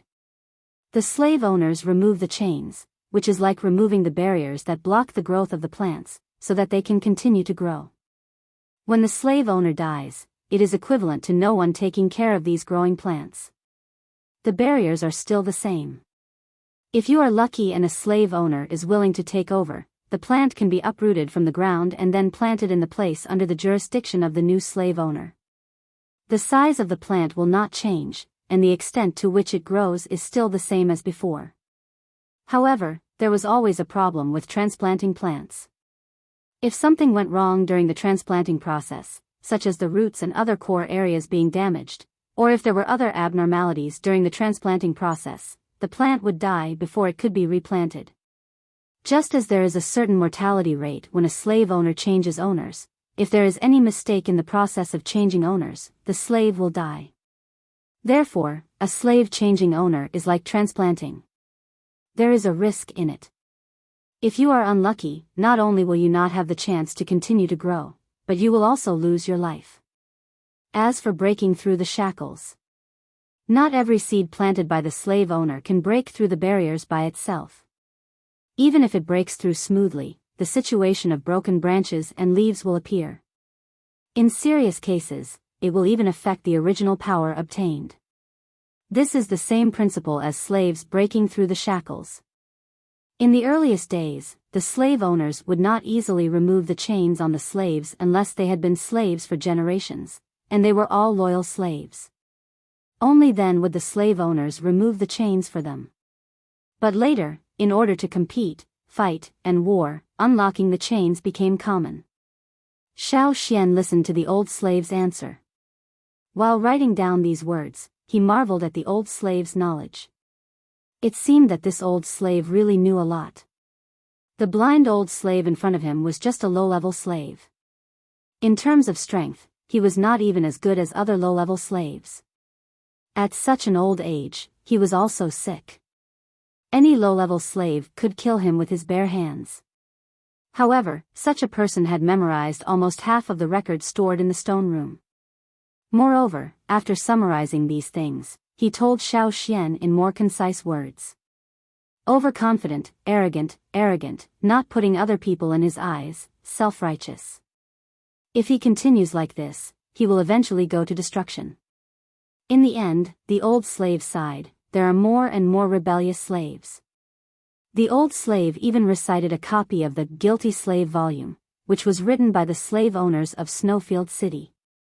It listed the influential high-level slaves who had rebelled in Snowfield City in the past 1,000 years.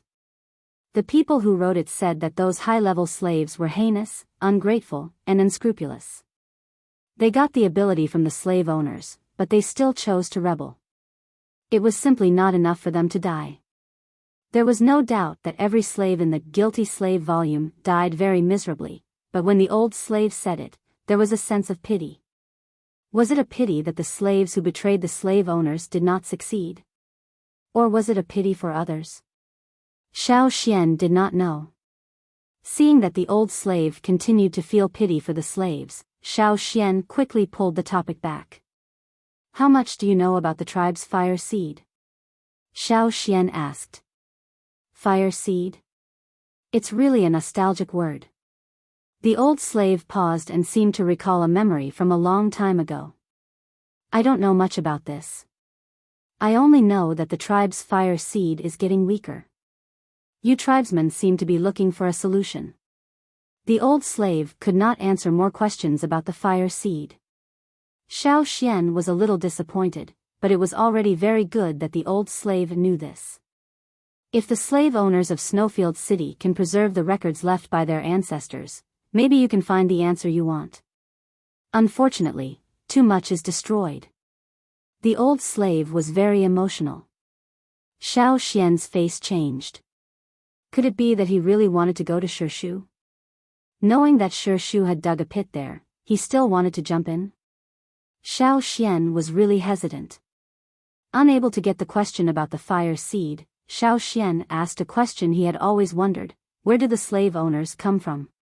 From the sea. The old slave said. Xiao Xian. Do you think I'm an idiot?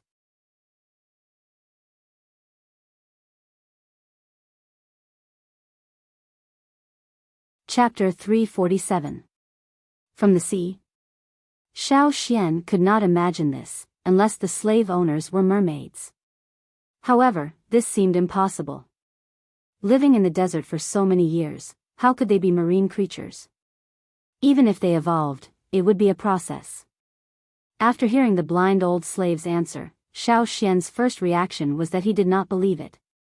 His second reaction was that he still did not believe it. However, the other person's face was serious, which made Xiao Xian helpless. What does it mean to come from the sea? Xiao Xian asked. The blind old slave shook his head. I'm not very clear, but I heard some people say before that the slave owners came from there. Xiao Xian still had doubts about this.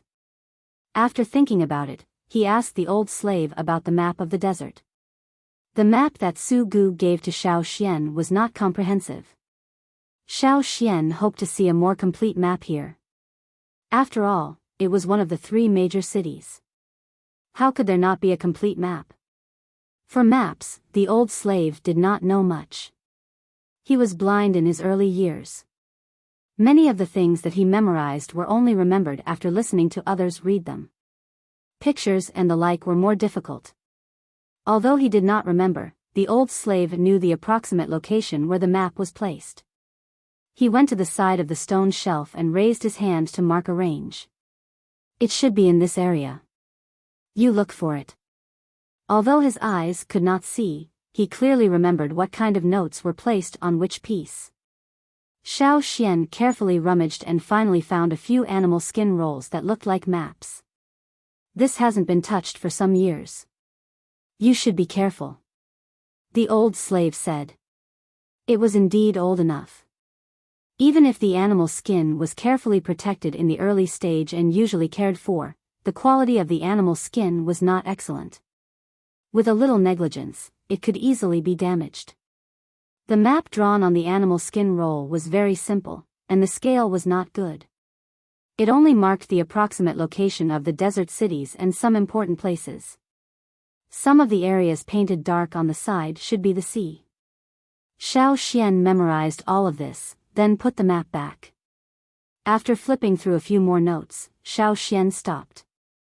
The blind old slave held some notes and put them in the place where Yang Guang was to dry them in the sun to prevent them from being eaten by insects or moldy. Although he could not see, it was not difficult to do such things for a long time.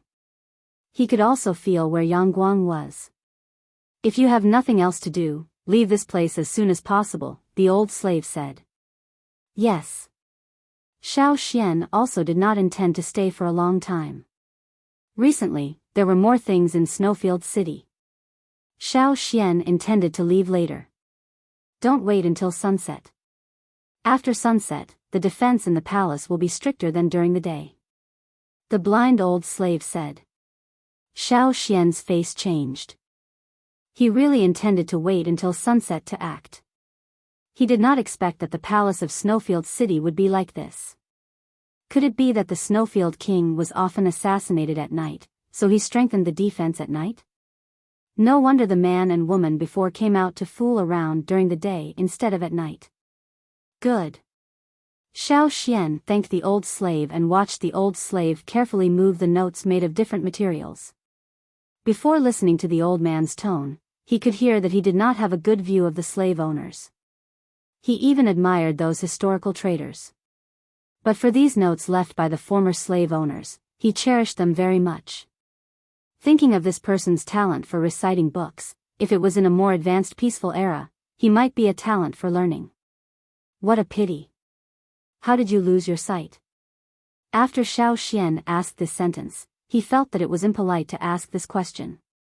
It was like exposing people's scars. Seeing that the old slave did not speak, Xiao Xian intended to change the topic, but he heard the old slave calmly say, "When I was very young, I became a slave of the previous Snowfield King with others. Once, I looked at the notes in his hand. The king was in a bad mood and was very angry. I accepted the punishment."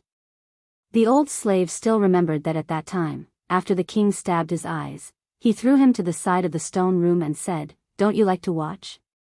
Then watch enough here."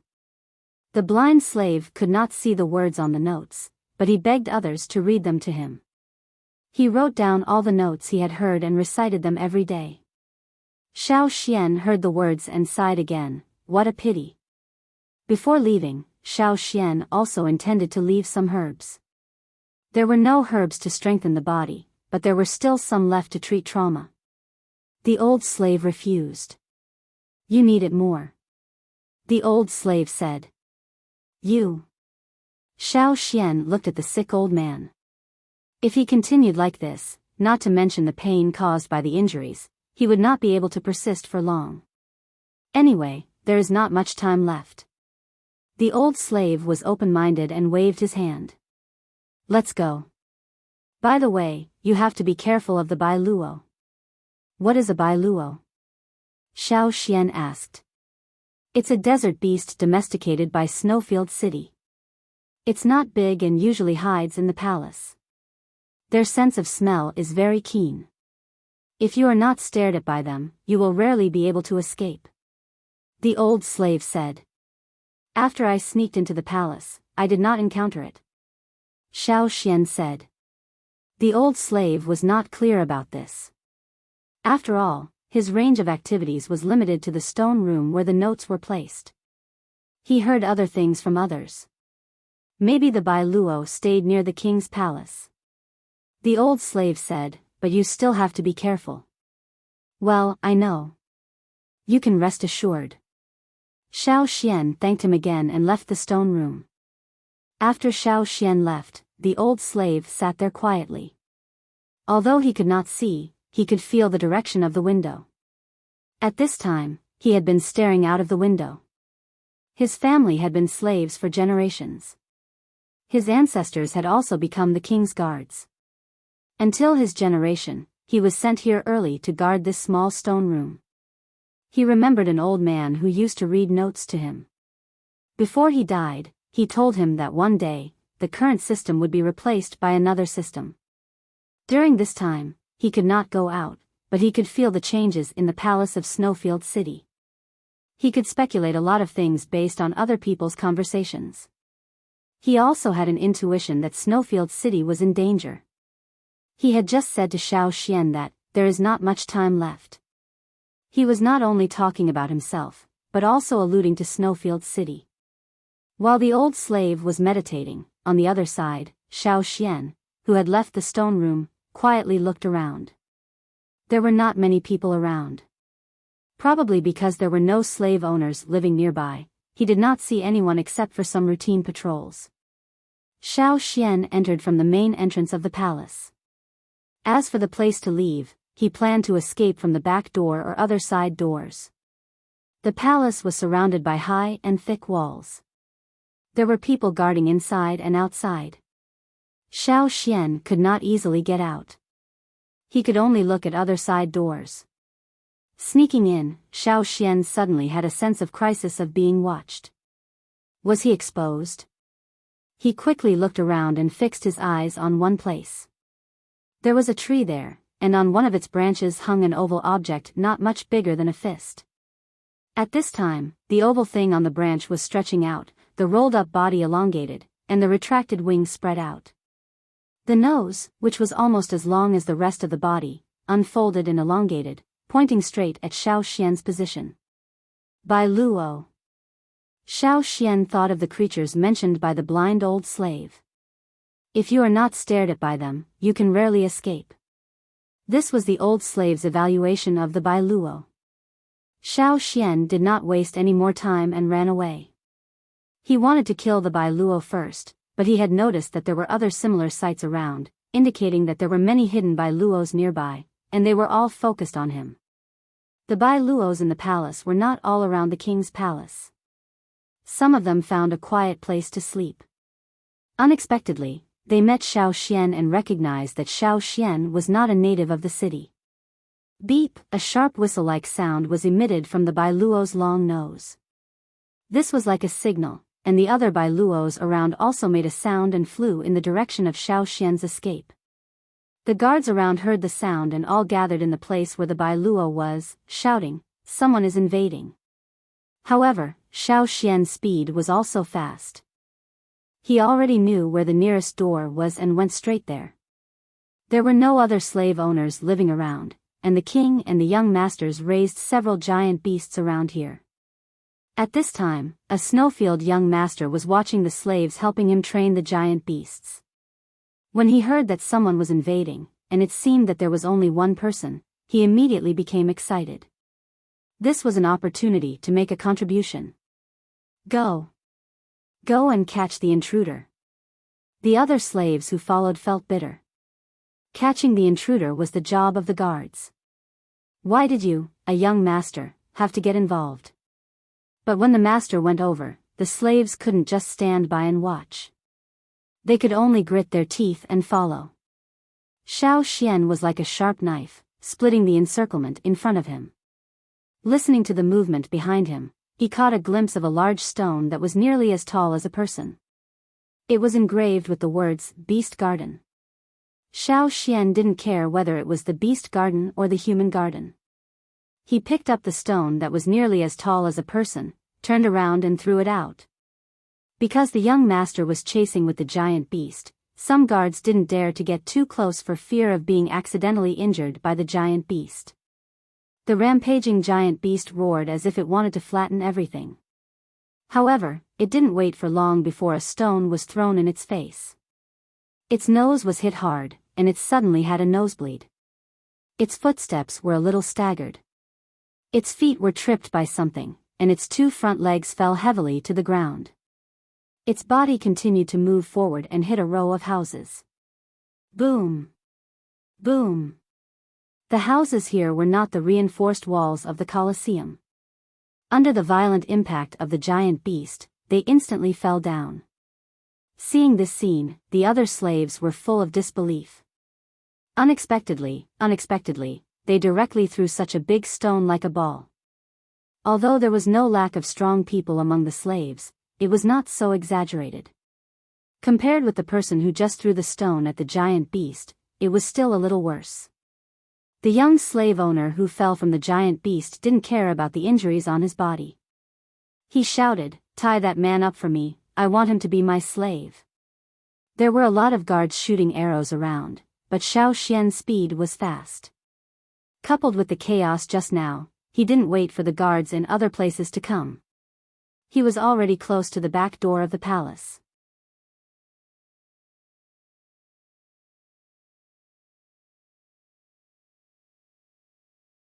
Chapter 348. Seeing the guards hurriedly close the back door, Xiao Xian didn't slow down. Instead, he sped up. If possible, Xiao Xian wanted to climb over the wall, but he couldn't. Not only was the wall high, exceeding Xiao Xian's jumping range, it was also very smooth. It was deliberate.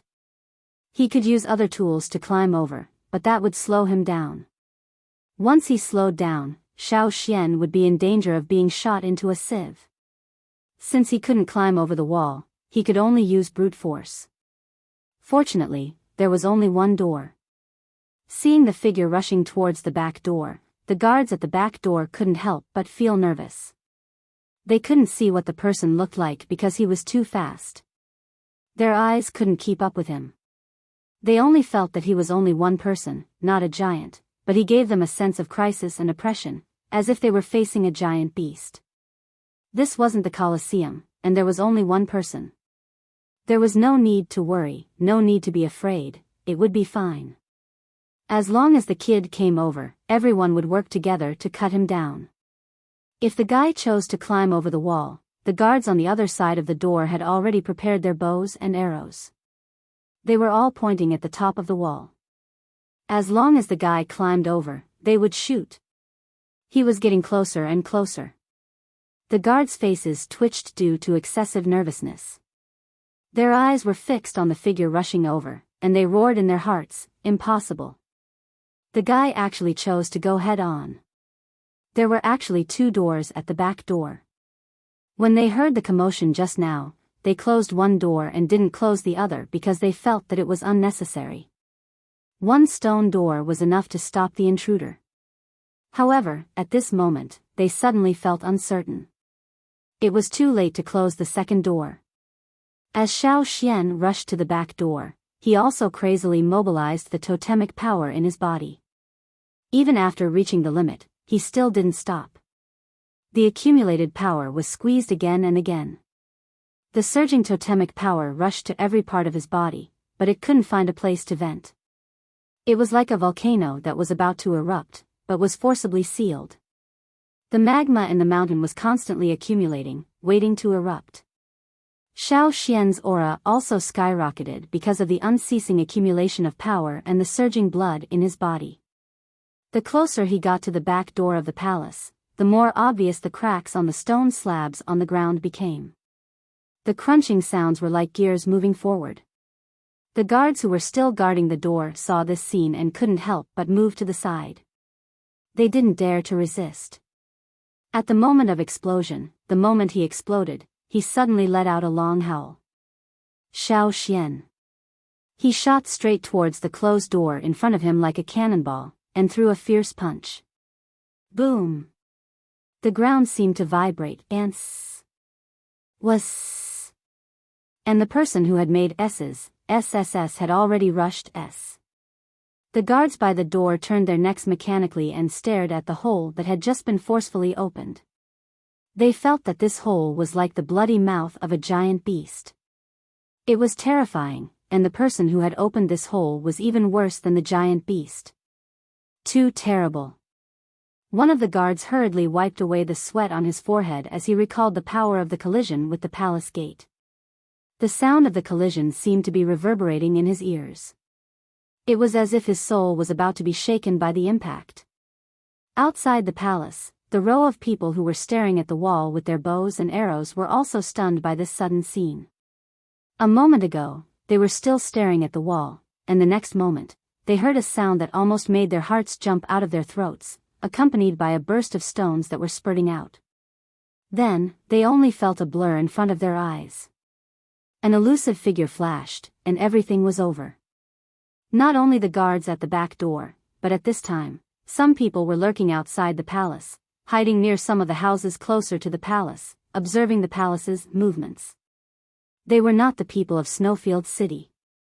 When they heard the movement in the palace before, they were still wondering what had happened inside. They wondered if their accomplices who had sneaked into the palace had been discovered in advance. Before they came, they were also told by the young master how to avoid Biyao. If they failed again, they really did not dare to go back to see the young master. If they failed, they could only give up this mission. However, they did not expect that they would see someone break through the back door of the palace. The people who stared over there were all shocked. Unexpectedly, the back door of the Snowfield Palace was broken. Where the hell did this barbarian come from? At this time, the Snowfield King was in the palace. Listening to the messy sounds coming from his ears, the Snowfield King, who wanted to take a rest, was now not sleepy. Enduring his anger, he listened to the report of his subordinates. The expression on his face became more and more terrifying. In the huge hall, there was a dignified sense of oppression. Everyone did not dare to breathe. The people of Snowfield City were relatively white among the desert cities. But at this time, the Snowfield King, because of several defeats, being provoked again and again, and hearing about the disturbance and the intruder who had successfully sneaked in and broke out, was so angry that his face was red and his blue veins were about to jump out. After the slave who reported to him finished, he stood there trembling, waiting for the king's instructions. So many people, yet they couldn't catch a small intruder? The Snowfield King gritted his teeth, almost growling. He escaped too fast. The slave who answered choked back his words under the Snowfield King's angry gaze. If the intruder was exposed at night, they might really be able to catch him.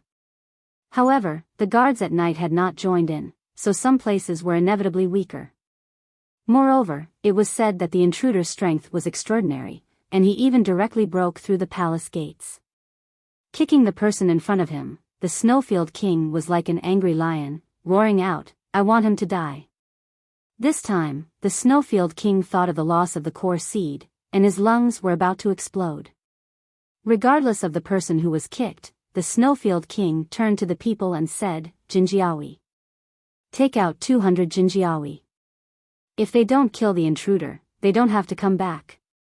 The reason why they were called Jinjiawi was not because their whole body was golden, but because this team was the only one fully equipped with metal weapons.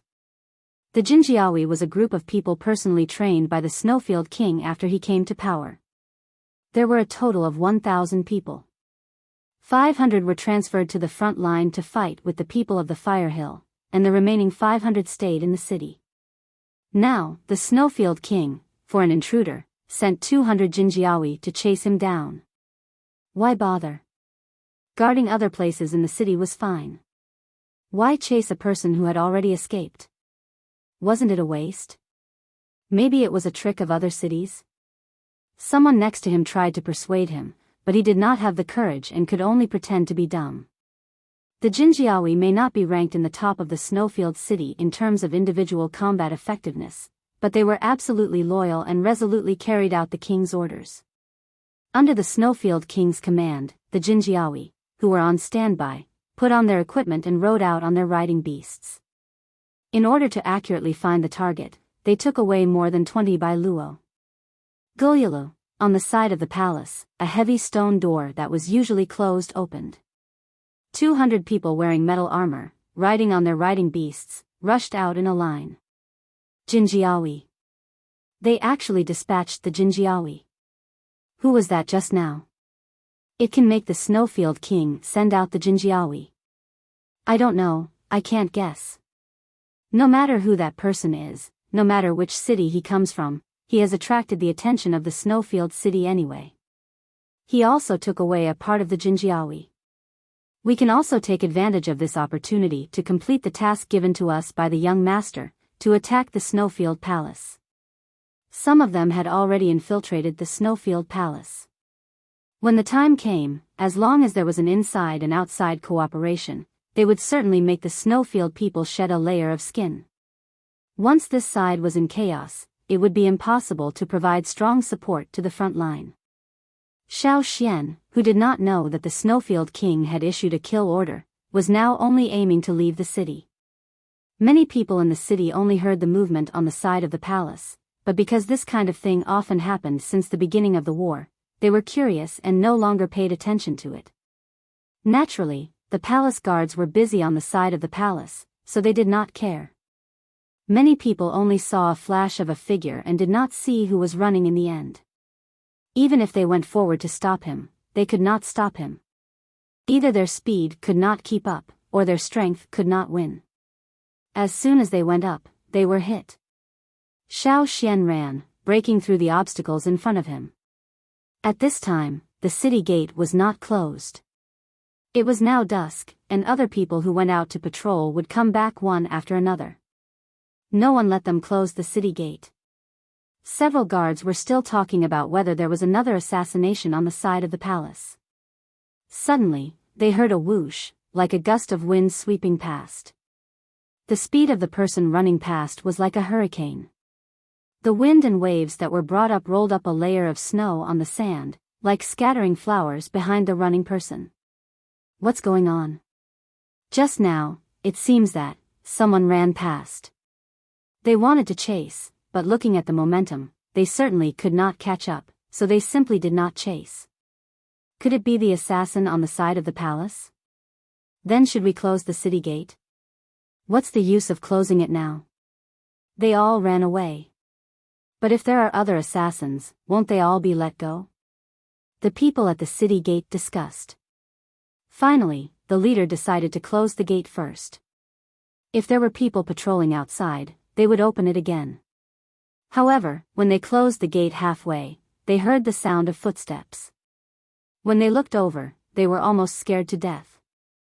Jinjiawi, it's the Jinjiawi. Hurry up, open the city gate. The leader hurriedly opened the half-closed gate again. 200 Jinjiawi, a pair of indifferent and emotionless eyes, looked straight ahead, ruthlessly strangling the people who obstructed their progress, even if these people were the people of Snowfield City. The collision of the metal and the tearing of the flesh, with a cruel and bloody aura, rushed straight forward like a meat grinder, making the slaves in Snowfield City tremble in fear and tremble. The timid ones hid in the corner of the house, as if they were thinking of some fearful memories. They covered their ears, trying to resist the sounds outside.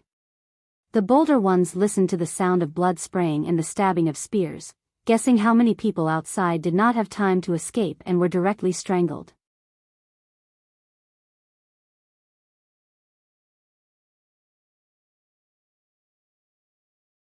Chapter 349. After Xiao Xian escaped from Snowfield City, he recalled the maps he had seen in the stone room before. He did not plan to go to several cities in the desert. Now, no city was peaceful.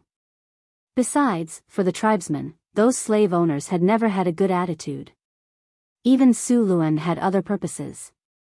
Therefore, Xiao Xian's route now did not have any contact with the city under the control of any slave owner. He wanted to stay as far away from those troubles as possible. Originally, Xiao Xian also wanted to go to the seaside. The planned route would lead to the sea closest to Snowfield City. However, when Xiao Xian noticed the people behind him, he could only put down other thoughts and escape. There were 200 Jinjiawi. If Xiao Xian wanted to deal with them, he could break them one by one. However, this group of Jinjiawi almost never acted separately. They probably knew their own shortcomings. The Jinjiawi came out as a complete whole, which made Xiao Xian unable to find the right time to start. Moreover, Xiao Xian could feel that those Jinjiawi were like death soldiers. They seemed to know no fear and kept chasing until the task was completed. If there was a way to deal with those by Luo, Xiao Xian would not have been chased by the pursuers. However, those by Luo were very smart. They never left the Jinjiawi. When they found something unusual, they would drill into the Jinjiawi team and hide. It was difficult, really difficult.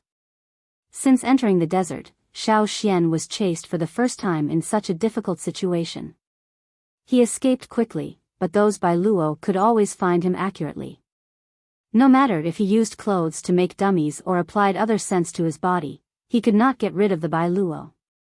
No wonder the blind old slave said that once you were targeted by the Bai Luo, it would be difficult to escape. Xiao Xian couldn't think of a good solution at the moment.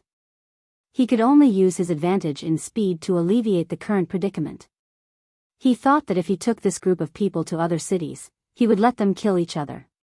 But before Xiao Xian could lead them there, he encountered two groups of people from Shaki City and Skywell City fighting each other. Contrary to Xiao Xian's expectations, when the three groups met, they did not continue to fight each other. Instead, the three groups joined forces to chase after Xiao Xian.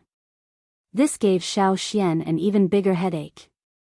The two teams that had been fighting energetically followed the golden armor guards and gave chase. They felt that since Snowfield City could send the Jinjiawi to kill a person, that person must be very special. How special? For example, stealing some good things from Snowfield City? Everyone wanted to fish for benefits. The people of Shaki City and Skywell City did not care about fighting with each other. They wanted to catch the person who might have the treasure before the other side, and then go back to the city to receive the reward from the king. With such a thing, Xiao Xian did not expect them to fight each other. He could only think about how to get out of this predicament. He had long left the jurisdiction of Snowfield City. There was no snow, and the temperature in the surrounding desert was very high. Xiao Xian stepped on the hot sand under his feet and came to the shadow of the sand dune to take a break. There was not much time left for him to rest. Rustle.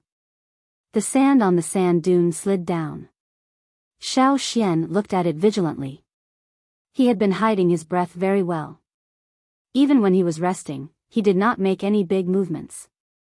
However, for some of the beasts in the desert, Xiao Xian could not detect them every time.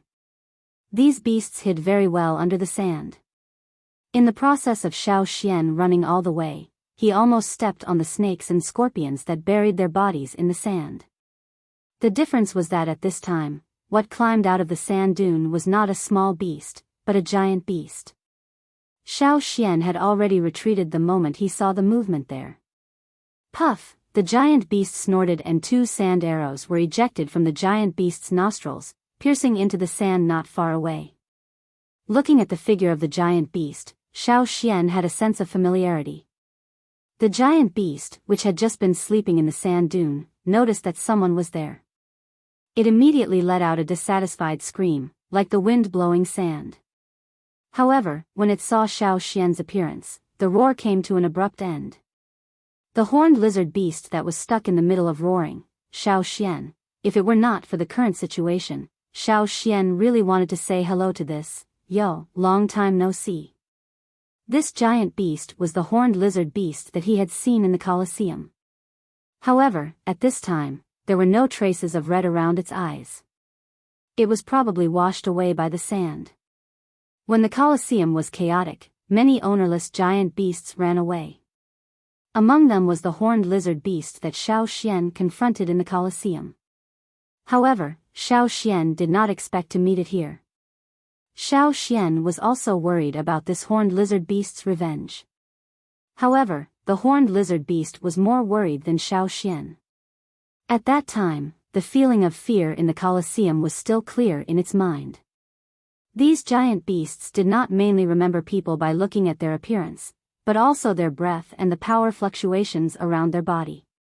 One man and one beast were in a deadlock, guarding against each other until a blue beetle drilled out of the ground, breaking the frozen atmosphere at this moment.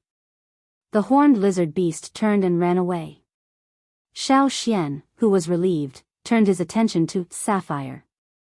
From the beginning of the successful enslavement, the beetle's carapace was as bright as a gem even when it pushed a dung ball. However, now, it was more embarrassed than Xiao Xian. He did not know what it encountered under the sand. Its carapace was deeply concave. If it was deeper, it would be life-threatening. Even if the current injury was not life-threatening for the time being, for this beetle, the injury was very serious. Its wings were damaged and it could no longer fly. Although they spent most of their time on the ground or under the sand, they could still fly to avoid disaster when they encountered a critical situation. But now, if this beetle encountered another desert beast, it didn't need to be that big. A slightly more ferocious beast could pose a great threat to it. Xiao Xian knew that Sapphire carried a lot of beetles, but the other beetles could not keep up with its speed and fell far behind. Xiao Xian did not know the scale of Sapphire's insect army, but he could be sure that if it was the same size as before, it could not stop the 200 Jinjiawi and the 2 teams from the other 2 cities. There was no hope. Carefully looking at the injuries on Sapphire's body, Xiao Xian did not know what to do. If it was an animal such as a wolf or a lion, he could still know some ways to deal with it. However, he had no way to deal with the insect's injuries. What about your injuries? Xiao Xian looked at the injury on Sapphire's back and sighed. Sapphire scratched the ground and crawled to Xiao Xian. It did not know how to express itself, so it could only circle Xiao Xian. Fortunately, Xiao Xian could feel its thoughts. Unlock it again? Xiao Xian was not at ease. How long had it been since the second lock was unlocked? If he unlocked the third lock now, would it be able to take it? If it could not control the power in its body, it would die. However, looking at Sapphire's injuries and its cautious and eager look, Xiao Xian decided to fulfill its wish. If its injuries could heal after unlocking the third lock, it would be worth it. Such injuries. Just like when Caesar was heavily injured, Xiao Xian had engraved Caesar and healed Caesar's injuries. Perhaps unlocking it would have the same effect. However, it was also very risky. If he was not careful, he would die. Blue flames emerged from his hands. Xiao Xian tried his best to concentrate and control the power of unlocking. Looking at the excited blue beetle, Xiao Xian thought to himself, I can only wish you good luck.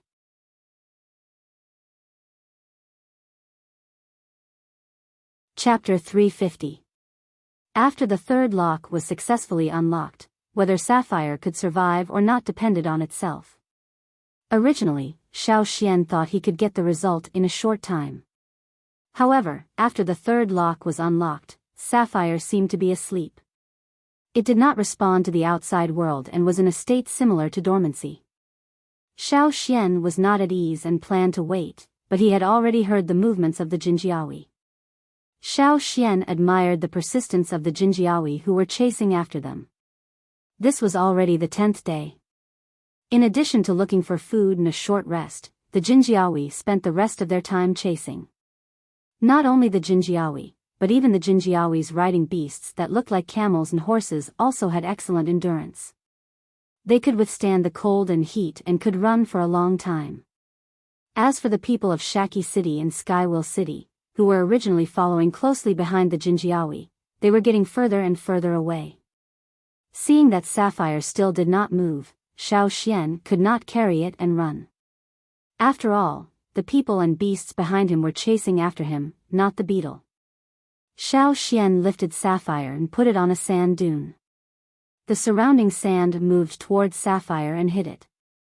The target of the Bailuo was Xiao Xian. As for other things besides Xiao Xian, they did not care and ignored them all. The team chased after Xiao Xian, bringing a burst of sand and dust.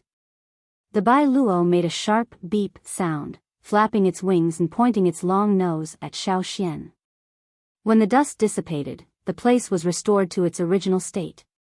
The fierce wind blew the sand on the sand dune to other places.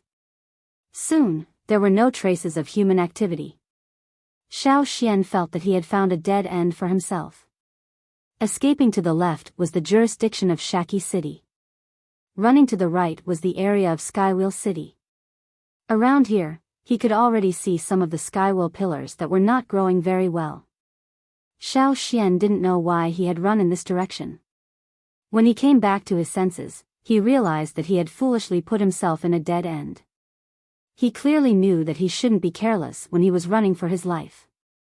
The desert was so big that even if he led the Jinjios behind him to take a detour, he could still find an opportunity to run back and break through this situation. However, as soon as he started running, Xiao Xian felt that his consciousness was out of control, and he directly ran forward. There were birds flying in the sky. They were not wild birds in the desert, but birds domesticated by the people of Skywheel City. There were also people on the back of the birds. Although Skywheel City did not launch a fierce large-scale war with other cities and only had some small friction with Sanchi City, it was also affected by the tense situation in the desert. Every day, there would be a patrol team going out to investigate. Now, Xiao Xian encountered a patrol team from Skywheel City. On the right, there was a patrol team from Skywheel City lying in ambush.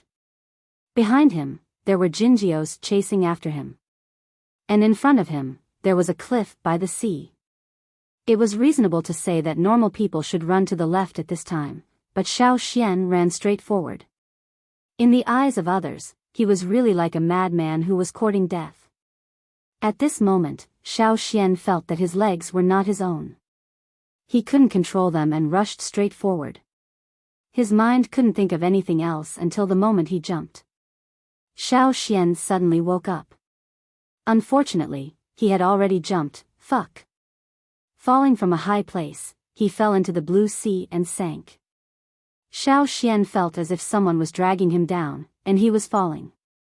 Compared to the desert outside, the surrounding seawater was much colder.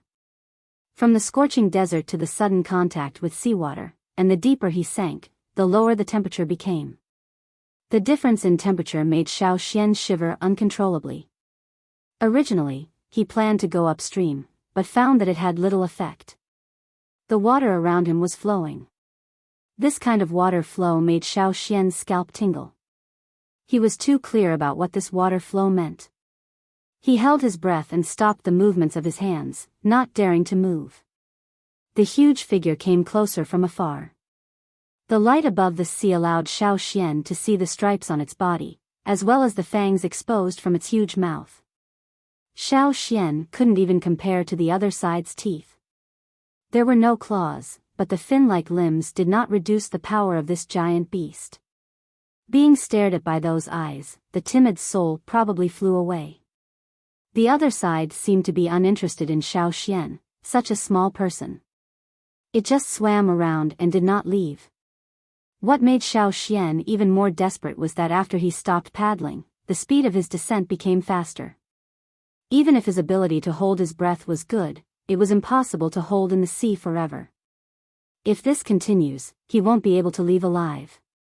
At this time, outside the sea, on the cliff, the golden armor guards who had chased after them gathered at the edge of the cliff. They looked at the endless blue sea and did not jump down. They were not stupid, so how could they follow them down to their deaths? The riding beasts seemed to feel the pressure under the sea and uneasily stomped their hooves. After appeasing the riding beasts, the leader of the Jinjiawi led everyone to separate and watch Xiao Xian. Once he appeared, they would shoot him. Not far away, the people of Skywheel City were stunned by Xiao Xian's actions. Someone actually went straight to the cliff and jumped down from it. Was this looking for death, or was it looking for death? The giant beast in the sea seemed to be aware of the many people on the cliff. It was very unhappy about this. It rushed out of the water and turned over. With a roar, the rocks on the cliff collapsed. Even if the Jinjiawi were not afraid of death, they could not help but retreat a few steps with their riding beasts. The people of Skywell City who were not far away were even more straightforward and directly retreated 100 meters. Living in this place, they knew very well what was below. It was an unshakable creature, far from the giant beasts in the desert. The Jinjiawi, who had been ordered by the king to die, wandered on the edge of the cliff for 2 days. They did not see Shao Xian again, so they inferred that Shao Xian should have been swallowed by the giant beast in the sea. This was also an indirect completion of the king's order, right? On the 3rd day, the leader of the Jinjiawi waved his hand, "Go back." The task was completed, so naturally it was time to go back.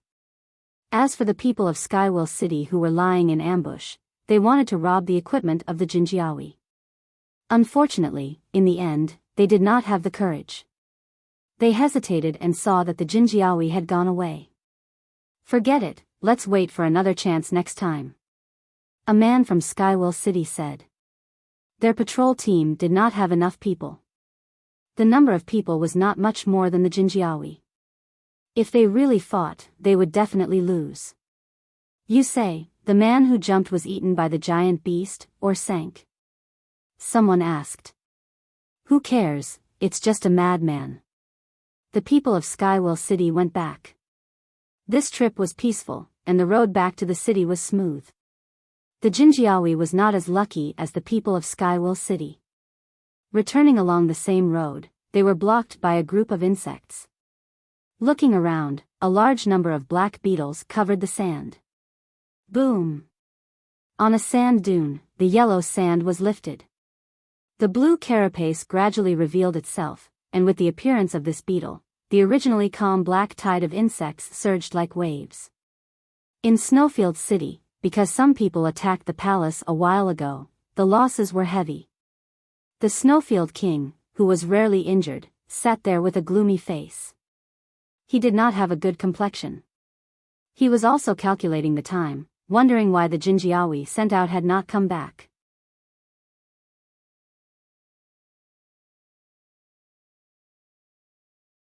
Chapter 351.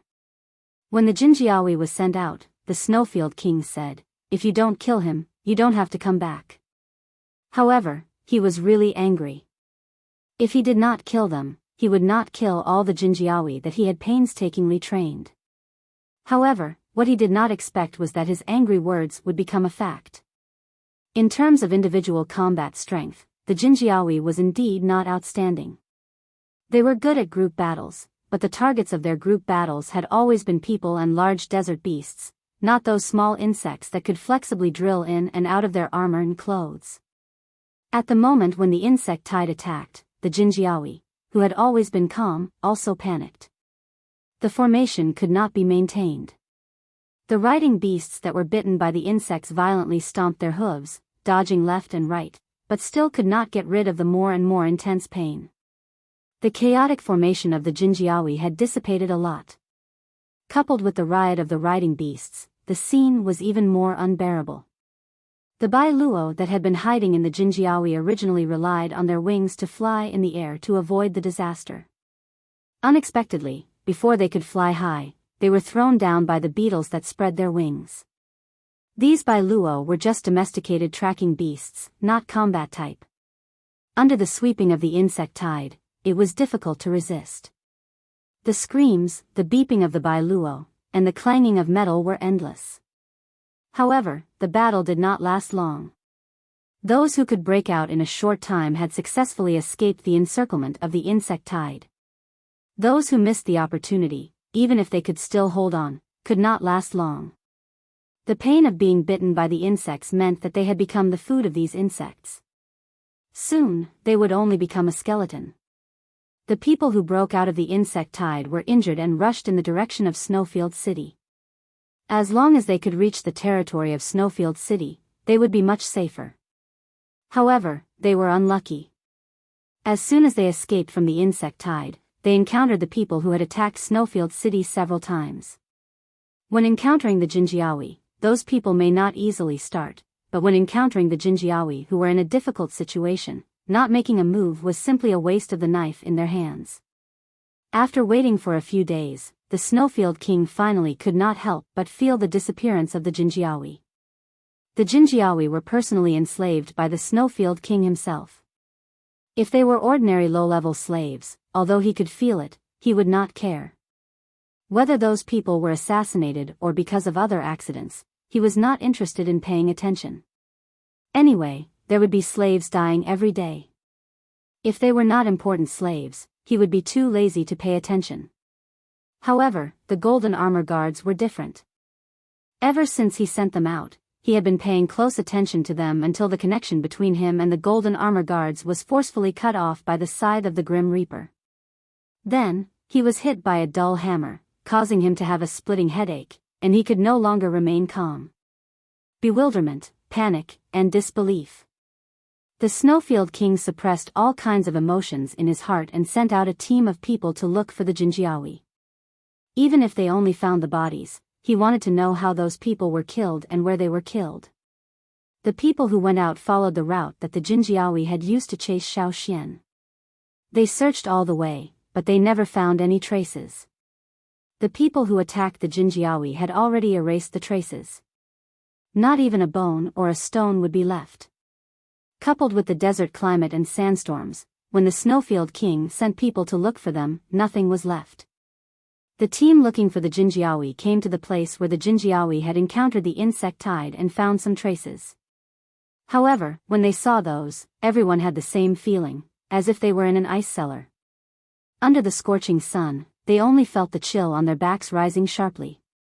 Their teeth chattered as they looked at the situation in front of them. They shivered and did not even have the courage to go forward. On the vast yellow sand full of wrinkles, metal armors and some broken clothes covered the skeletons. Those skeletons had been half buried in the sand. The exposed metal armors and those sharp metal weapons glittered under the light of Yangguang. It was a strange scene. Not to mention how the desert reacted after the tragic situation of the Jinjiawi spread. On the other side, Xiao Xian, who was in the sea, finally stopped after falling. Xiao Xian thought that he was at the bottom of this place, but in the vision of his special ability, he found that this was not the case. The place under his feet was like the top of a mountain at the bottom of the sea. If he went down on both sides, he could go deeper into the sea. As for what the deeper part looked like, Xiao Xian did not have the ability or time to see it. The place under his feet was the source of the force that pulled Xiao Xian down. Looking around, Xiao Xian found that although the place was not flat, it was still quite wide. He had been under the sea for a long time. If he went on like this, he would suffocate to death. So Xiao Xian thought that he would save up his strength and swim up in one go. The sea behemoth above had left. Probably because of the appearance of the behemoth just now, there were no other fish around. Now, there should not be any other dangerous underwater creatures in a short time. Xiao Xian thought. This was an opportunity to rush out. However, Xiao Xian had saved up his strength. Just as he was about to swim upstream, the surrounding water suddenly changed. Unlike the way the behemoth flowed, it was a large-scale flow of seawater, as if to form a whirlpool. The seawater changed very quickly. In such a short time, Xiao Xian could not escape at all. He could only follow his instincts and lie down, holding tightly to the uneven stone ground under his feet. A whirlpool was indeed forming around him, but it was not the kind of whirlpool seen on the surface of the sea. It was formed vertically, and the center of the whirlpool was exactly where Xiao Xian was. The rotating water flow indicated that the stone ground was not completely in contact with the bottom of the sea. The rotating water flow could flow from below. There seemed to be a suction force around him, sucking away Xiao Xian's body temperature and making it as cold as the seawater. Feeling his body gradually lose consciousness, Xiao Xian had to mobilize his totemic power. The power that poured into every part of his body brought his lowered body temperature back to normal. When his body temperature returned to normal, it also increased Xiao Xian's perception. On land, if he casually mobilized his totemic power in the forest, he would be detected by the dire beasts. Therefore, if he wanted to hide and avoid the dire beasts, he would not easily mobilize his totemic power to the peak, unless it was the moment before a battle. Here, Xiao Xian was originally on guard against the dire beasts that sensed the totemic power and thought that their territory was being invaded. But gradually, Xiao Xian found that there were no dire beasts around. There was not even a small fish. The tearing force around him was getting stronger and stronger, and it was still rising rapidly. Xiao Xian felt that the wounds on his body that had already formed scabs had split open again. Blood splashed out from the wounds and into the sea. His whole body was under a huge tearing force. Xiao Xian felt that his bones were about to be dislocated. He could even hear the creaking sound of his bones, like wood shaking in a storm.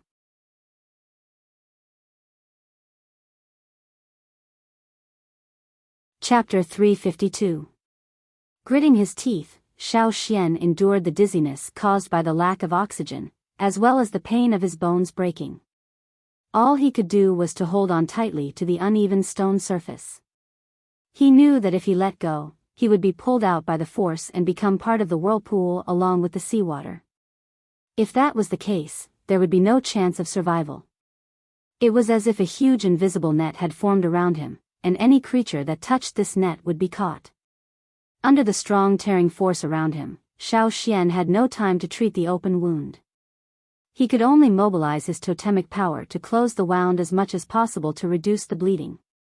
If he did not have the physical strength of a senior totemic warrior, if he did not have enough strength to replenish his strength, if he did not hold on to the stone surface with enough strength, Xiao Xian would not have been able to bear it. Finally, just as Xiao Xian was about to lose consciousness, everything calmed down again. Xiao Xian only felt that his body was lighter. The pressure of the seawater disappeared, and the tearing force around him disappeared without a trace. It was as if it had never existed, and it had suddenly disappeared. His trembling bones slowly calmed down, and his tense muscles also relaxed. It was not that Xiao Xian had let down his guard, but that he had no more strength left. He had already reached his limit by holding on until now. The sudden change had ended, and it seemed that he was temporarily safe. This made Xiao Xian let out a long sigh of relief. Breathe. Breathe again. It was smooth. There was air. Xiao Xian opened his eyes and looked around. At this moment, Xiao Xian mistakenly thought that he had come to another world, a world without seawater.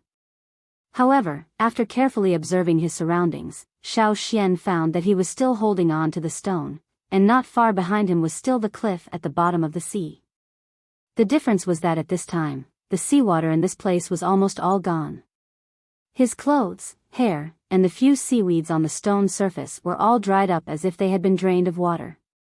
On the stone surface, the seaweeds that had been drained of water cracked and broke into pieces when touched. Xiao Xian felt that he was also dehydrated. He drank all the remaining water in the kettle, but it could not replenish the water in his body. It was just an emergency. A huge hole formed around him. Outside this hole, the seawater was still flowing in a vertical circle, but it no longer affected the stone surface. It was very dark. This place was some distance from the surface of the sea, and there was very little light that could penetrate. Fortunately, Xiao Xian had a special ability to see. Sitting on the stone surface, Xiao Xian thought what to do next. The feeling of lack of oxygen was weakened. Of oxygen, of course, it was better than suffocation. A death.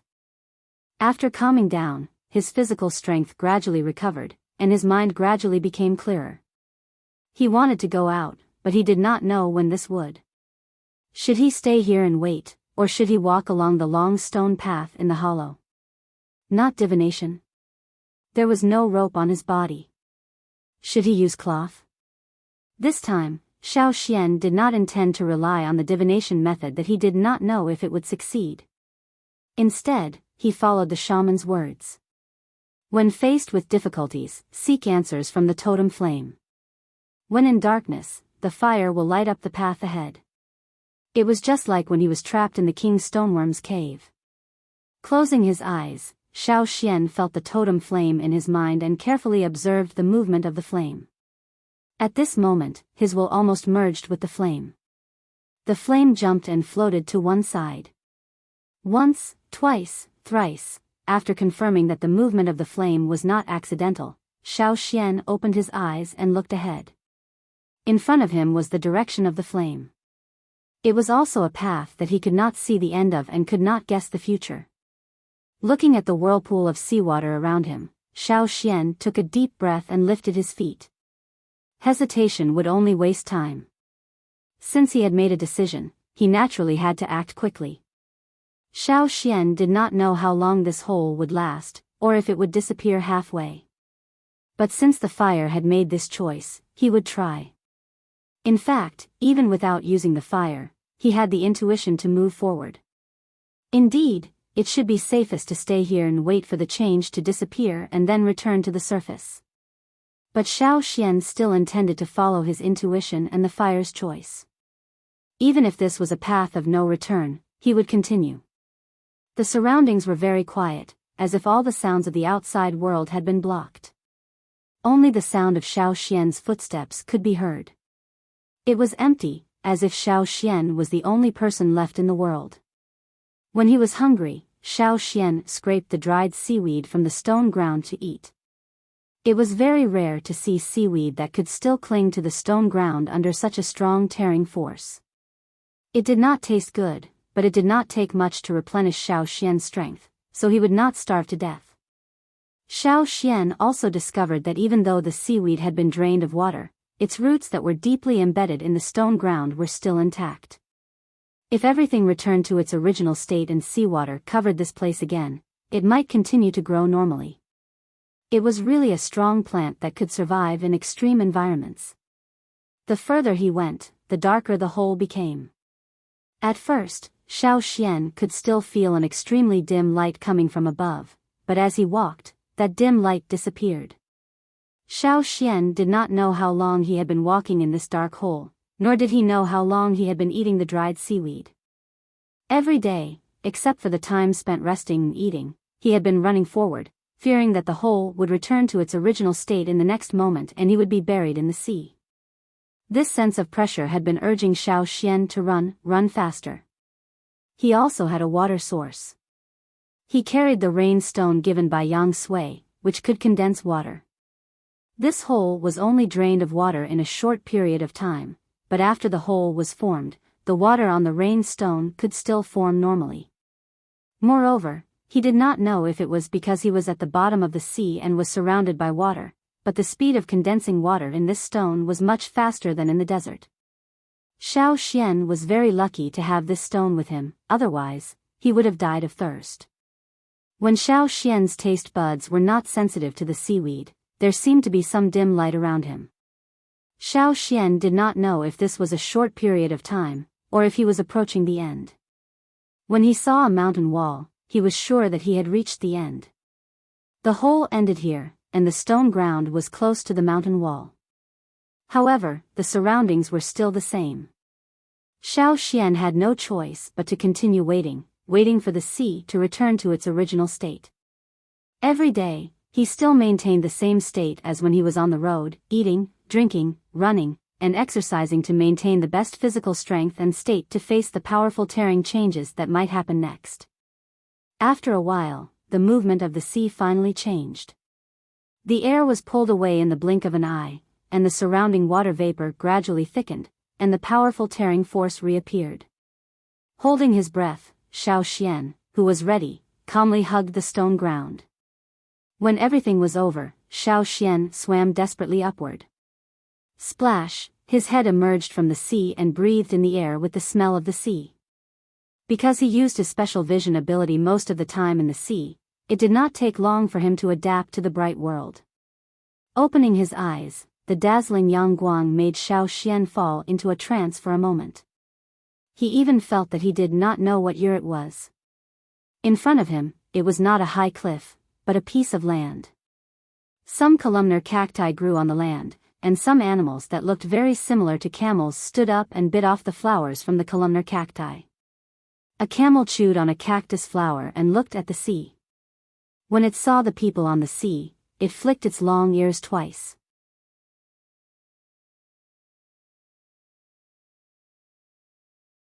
Chapter 353. Xiao Xian swam from the sea to the shore.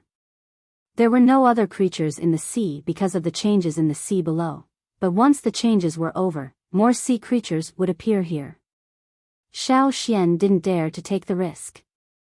After going ashore, Xiao Xian finally had a feeling of being on solid ground. When he was in the sea, although he was stepping on the stone ground, because he was still in the sea, surrounded by seawater, he didn't have the feeling of being on land. He had to constantly worry about the hole disappearing at any time. His heart was always hanging, and his nerves never relaxed. He was really physically and mentally exhausted. Taking a deep breath, feeling the dry sand around him and the wind mixed with the smell of the sea, Xiao Xian had a feeling of being alive again. This feeling made him want to release his voice and roar a few times. However, in such a strange place, making a sound may cause some unnecessary trouble. Therefore, Xiao Xian could only hold back. Not far from a slightly higher place, a few camel beasts were chewing cactus flowers with a look of contempt. They raised their heads slightly, but their line of sight was lower in the terrain, where Xiao Xian was located. Some of them had seen humans before, but they had never seen anyone appear in this place near the sea. They had never seen anyone here since they were born. Therefore, the appearance of Xiao Xian surprised them. However, even if this species was surprised, the expression on their faces was still the same, a despicable look. The surrounding ground was very dry. Although it was close to the sea, the scorching temperature from the surrounding sand and stone ground, as well as the sparse and withered unknown plants around, told Xiao Xian that it probably hadn't rained here for a while. Unlike the desert at the other end of the sea, this was not pure sand. It was just that because of the drought and long-term weathering, there were more fine sand and stones. In other words, it was more like a mountain, just close to the sea and not so high. Perhaps a long, long time ago, the sea level was not as high as it was now, and the long stone belt connecting the two ends of the sea under the sea was exposed to the water. In the stone room where the notes were stored in Snowfield City, the blind old slave had said that the slave owners came from the sea. They might have passed through the narrow stone zone from here. Xiao Xian thought of the feeling he had when he was at the bottom of the sea, and the thought of the fire seed when he made his choice. Could it be that some people from the Yanjiao tribe who had disappeared for a long time also came to this land from the other side of the sea through that narrow and long rocky area? Xiao Xian didn't feel the existence of the fire seed, so he wasn't sure if the Yanjiao tribe really existed on this continent. However, he wasn't discouraged. Nearly 1,000 years had passed, and anything could happen. Just as Shi Shu had said, there was a crisis in the tribe, and that part of the Yanjiao tribesmen had disappeared because they were looking for a solution. Thinking up to this point, Xiao Xian was suddenly filled with anticipation. After shaking off the water on his body, Xiao Xian drank some of the water he collected from the animal skin bag. His water bottle had broken when he was at the bottom of the sea, so he could only use the animal skin bag with rain stones as a water bag. The skin of the fierce beast was strong enough. Although the bag had been used to store other things, in order to survive, he didn't care too much. It was a good time to relax. Without the pressure of the sea, every cell in his body seemed to have a carefree atmosphere. His physical strength was rapidly recovering, and Xiao Xian swung his arms and walked along the sand and stones. He didn't go far immediately. For the time being, he didn't detect the existence of other threatening beasts, but if he walked for a while on land, it might not be the case. What he needed now was to quickly replenish his physical strength, not to find a beast to duel. Speaking of which, after being a vegetarian for so long, as a Yanjiao who had always been a carnivore, Xiao Xian felt his teeth itch. Looking at the several camel beasts that were looking at him from a higher place, Xiao Xian couldn't help but imagine them all as roasted whole camels. Xiao Xian still wanted to wait until his physical strength was fully recovered before dealing with the camel beasts. Unexpectedly, the other party was quite alert.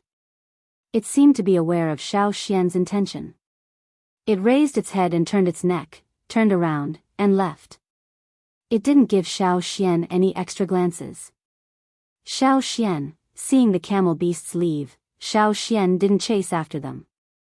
Instead, he waited until his physical strength was almost recovered and he had enough ability to protect himself before moving. It was really dry here. As he walked forward, the surrounding plants were mostly column-shaped cacti. Some of the flowers on the cacti pillars were eaten by the camel beasts just now. Even though they were animals that were good at living in dry areas, they still needed to replenish their water supply. If they didn't see any fresh water and didn't want to lick the seawater, they could only nibble on the flowers. The flowers on the cacti could provide them with the water they needed to survive temporarily. As he walked forward, there were more and more column-shaped cacti around him. They were also much taller. Even if there were flowers on the cacti, the camel beasts wouldn't be able to eat them. The surroundings were very dry, and there were obvious cracks in many places on the ground. The surrounding heat waves seemed to want to drain all the water from the ground, constantly scraping. However, it didn't take long for Xiao Xian to feel the changes in his surroundings. The wind blowing from the sea was cool, completely different from the heat waves on the ground. The changes in the surroundings cooled the warm and humid air flow over the land, and soon formed a white fog. Standing at a high place, Xiao Xian could see some white fog clouds near the coast. The wind from the sea blew the white fog towards the land. It was as if there was fog around him, and soon, more and more white fog shrouded him. When Xiao Xian breathed, he could feel the obvious increase in the water vapor in the air. On the plants growing around him, water droplets condensed from the fog gradually appeared on the branches and leaves. On the cactus pillars, water droplets gradually condensed on the slender thorns, growing from small to large, sparkling and translucent. Xiao Xian even saw plants like lichens attached to some cacti. When the fog appeared, they would absorb the water vapor in the white fog like a sponge. The fact that such plants could survive meant that white fog often appeared in this place. It was no wonder that although the surroundings were dry, there were still some plants, unlike the barren desert on the other side of the sea. There were more and more animals moving around, and the water allowed life to continue. Living in such a place, every animal knew how to use the natural environment to survive better. Small flying birds came over one after another, landing from the air and resting on the cactus pillars, drinking the dew condensed on the cactus thorns. In a place where there was little rain but a lot of fog, the dew brought by the fog was almost a life-saving resource for all the animals living around. Because there were many animals moving around, Xiao Xian was on guard, but found that there were mostly small animals here, and most of them were not a threat to him. As for large beasts, Xiao Xian hadn't seen them yet. Xiao Xian also collected some dew. He couldn't always rely on the rain stone. In the sea, the rain stone's ability to condense water was very strong, but on the shore, the surrounding was still dry, so the efficiency was low. So, when there was an opportunity to collect water, Xiao Xian naturally wouldn't let it go.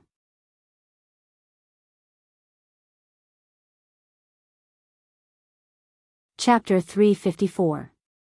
The further they went, the less dense the fog around them. However, it was still there. Unlike the places he had been to before, there were fewer small beasts active here, and the atmosphere was not as harmless as before. It was full of quiet tension. Xiao Xian tied up the animal skin bag and held the only short knife in his hand. He stepped lightly and cautiously forward. At this moment, Xiao Xian heard voices. He had not seen anyone for a long time, and now he finally heard people's voices. Although he was vigilant, Xiao Xian's heart relaxed a lot. It was good that there were people. He was afraid that this was just an uninhabited land. With a change of direction, Xiao Xian went in the direction of the voices. The fog there was thicker. Listening carefully, there were two people's voices. Moreover, Xiao Xian could understand what they were saying. The language here was more inclined to the language used by the slave owners. This also proved that the slave owners back then might have really passed through here. Once again proving a guess, Xiao Xian was in a better mood. The two people seemed to be collecting dew, as well as some plants that absorbed the dew. Is this enough? A young woman dressed in coarse cloth looked at the basket she was carrying and asked the person next to her. The young man standing next to her, vigilantly looking around, quickly glanced at the basket, shook his head and said, "Look for more. It hasn't rained for a long time. If it continues like this, it will be difficult." "That's true." "Then look for more. Be careful of your surroundings." "I know. Be careful. Back off." The young man took 2 steps forward, blocking the woman behind him. He held a long, strange-looking knife in his hand and looked not far away. Not far from them, some sand and stones were moving slowly, making a subtle rustling sound. Below, something was squirming. But soon, the movement suddenly became louder. The other party seemed to know that they had been discovered and no longer hid. A long line protruded from the ground, and with a puff, like a spray of water vapor, the sand and stones on the ground rolled up, and the protruding line formed a long dragon. A dark brown giant insect that was more than 3 meters wide and 10 meters long rushed out from the ground. It had many legs, and its body was segmented and covered with hard plates like armor. It quickly came towards the 2 people. The young man's body suddenly erupted with an aura, and with this aura, some earth-colored lines appeared on his body. This was a totem warrior. The giant worm stood up like a snake and attacked the 2 of them. It seemed to have noticed that the man was more difficult to deal with. After 2 unsuccessful attacks, it changed its target and went around the young man. It bared its fangs and attacked the woman who was holding the basket tightly. Although the young woman was a little weaker in terms of combat power, she was also good at running away. If she didn't have the ability to run for her life, it would be impossible for her to survive here. However, under the giant insect's attack, she was very embarrassed. There was a lot of fog around, and the ground was not flat, which reduced her speed. If she slipped, her speed would be greatly reduced, and it would affect her escape. Seeing that the giant insect had changed its target, the young man was anxious. He ran over, trying to stop the giant insect before it attacked. Even if he couldn't stop it, he had to attract the attention of the giant insect. Just when the 2 people were anxious, there was a bang. The giant insect that was about to attack the young woman was suddenly hit by a big stone. Probably not expecting to be attacked like this, the giant insect was stunned and didn't know what was going on. Before it could recover, another rock came crashing down.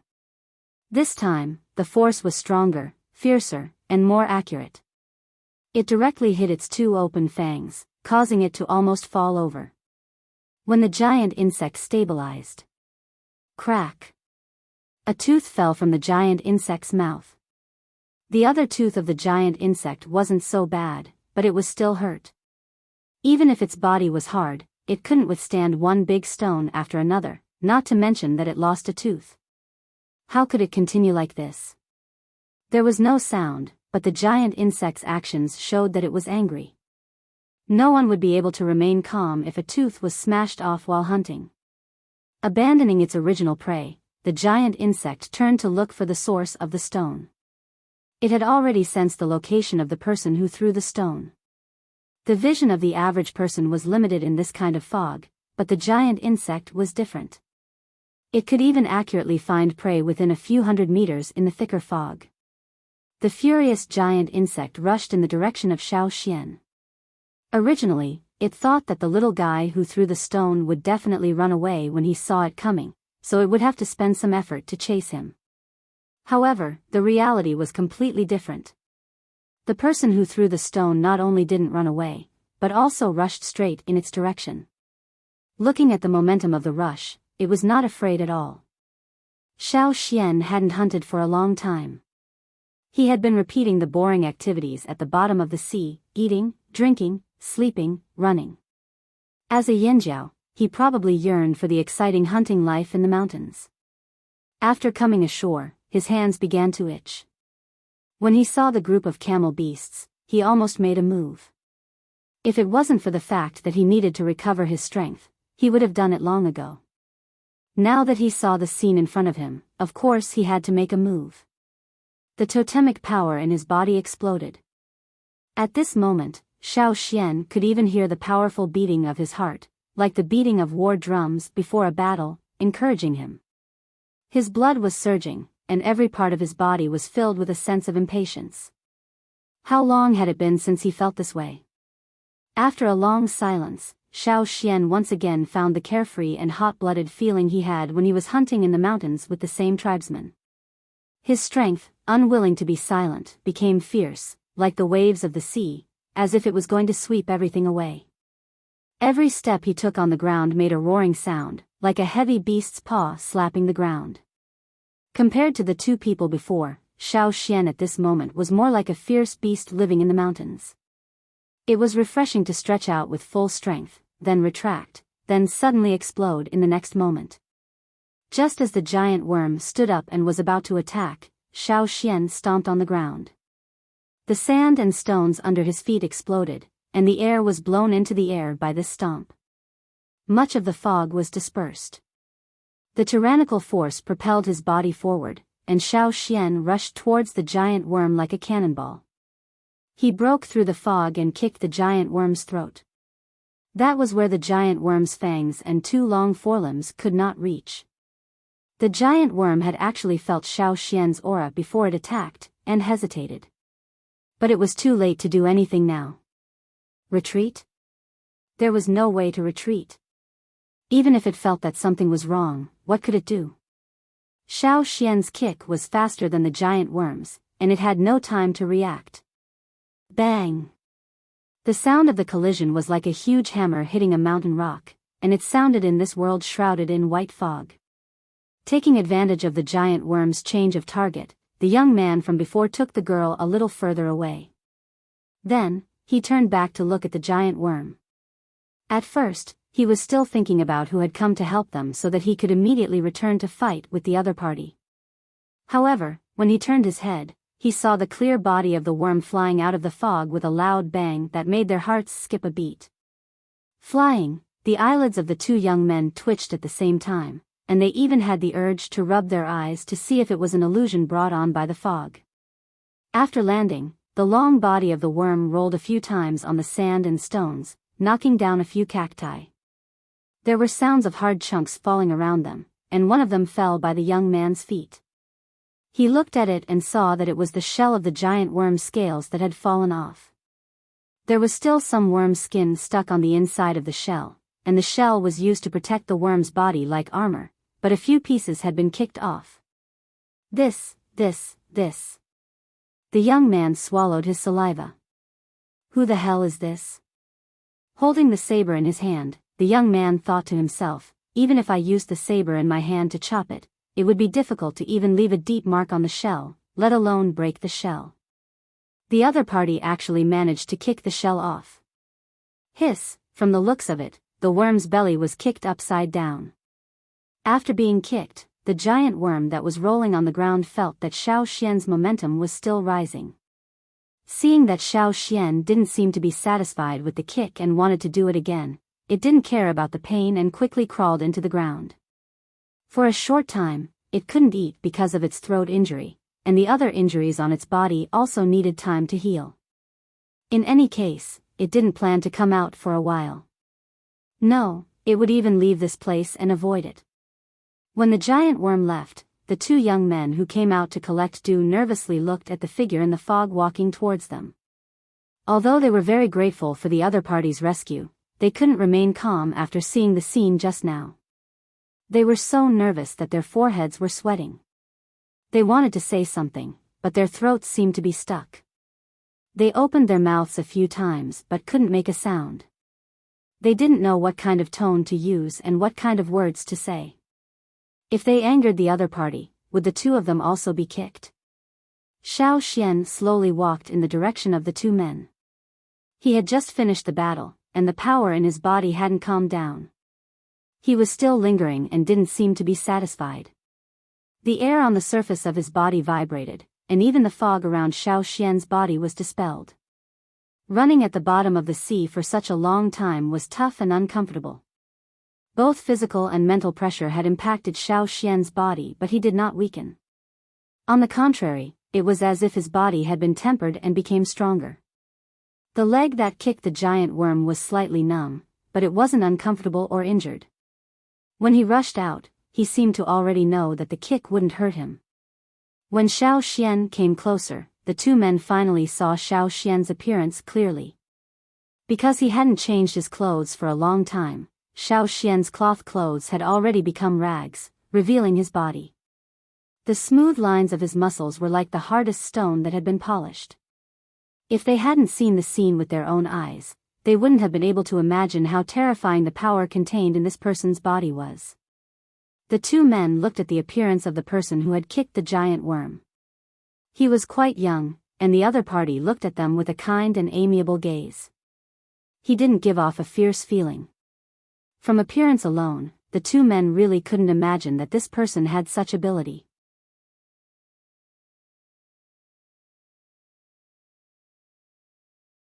Chapter 355. Seeing that the other two had been silent, Xiao Xian took the lead to break the silence. Hello.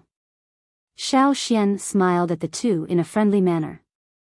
The barbaric and ferocious momentum of kicking the giant insect had disappeared without a trace. With Xiao Xian's words, the atmosphere eased a lot, and the tension of the young man and woman suddenly relaxed. Hello. Hello. Although the atmosphere eased, the young man still stuttered when he opened his mouth. He was still nervous facing Xiao Xian, but thinking that Xiao Xian had just helped them, he also showed a smile. Thank you for just now. We are from the Maka tribe. My name is Wanfu, and her name is Shuerue. According to Wanfu's introduction, the two of them were husband and wife. They were married not long ago. The tribe was some distance from here, but not too far. After all, there were not many tribes in this remote and arid place. Their Maka tribe was already the closest to here. Because it had not rained for a long time, the two did not store water at home. Their family had difficulty living, so they came here to look for opportunities. They did not know when the fog would appear, but in order to wait for the fog to come, in order to collect water, they were willing to continue to wait. Fortunately, their luck was good this time. In less than 2 days, they encountered the fog. They came to a place where the fog was thicker to collect some moist edible plants, and also collected some water to bring back. By the way, which tribe are you from? After introducing themselves, Wanfu asked Xiao Xian. My name is Xiao Xian. As for my tribe, I don't know where it is located on this land, because I was born and raised outside and have never seen a tribe. My parents and ancestors were born and raised outside. Xiao Xian was right. He was indeed born in a place outside this land. If there was another part of the Yanjiao people on this land, he did not know where the tribe was and had never seen anyone else. Hearing Xiao Xian say so, the expression of the two people looking at Xiao Xian suddenly changed, summed up in one word, pitiful. Xiao Xian, at first, Xiao Xian was still wondering how much of this lame story would convince the two of them. If he said this on the other side of the sea, people who heard this would definitely think that it was nonsense. Living outside and never seeing other people in the tribe, weren't they just wanderers? How could wanderers be so powerful? How could a wanderer suddenly become a senior totem warrior? It was better to find a better excuse. However, in this place, the two young men really believed Xiao Xian's words and did not doubt him at all. Xiao Xian couldn't help but feel puzzled. The two of them weren't stupid. At the very least, they were still on guard. However, they didn't doubt Xiao Xian's words. In other words, the situation here might be different from that on the other side of the sea. When Xiao Xian looked at the totem patterns on the young warrior's body, he noticed that the totem patterns on the young warrior's body were brighter. Even though they were only the grayish-yellow color of sand, they didn't appear dull. Instead, they gave off a sense of vitality. This was different from the totem patterns on the vast majority of totem warriors that Xiao Xian had seen before. In the Yanjiao tribe, except for Xiao Xian, when other people used their totem power, the totem patterns on their bodies were also dark. There were many strange places. Have you heard of Yanjiao? Xiao Xian carefully observed the reaction of the two. This was a new place. If there were Yanjiao people here, he didn't know what kind of attitude other people would have towards the Yinjiao tribe. When Xiao Xian went from the other side of the river to the other side to look for the old land, he had always been high profile and didn't hide anything. Because he was high profile, the shaman let him spread the name of Yinjiao. Xiao Xian naturally wouldn't restrain himself. But here, Xiao Xian had to be cautious. There were too many strange places. Wanfu and Shuri were still a little confused about the word Yinjiao.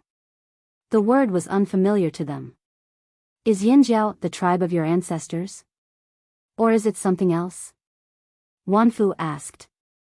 Seeing that the reaction of the two people was not defensive and hostile, Xiao Xian nodded and said, yes. Thinking about it, Wanfu scratched his head and apologized to Xiao Xian. I seem to have heard of it, but I can't remember. Then forget it, I'll look for it later.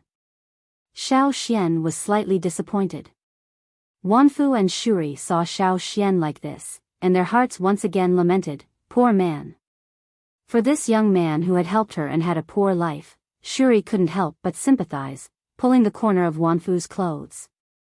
Wanfu knew what Shuri meant, and he himself had the same idea, so he said to Xiao Xian, do you have any arrangements now?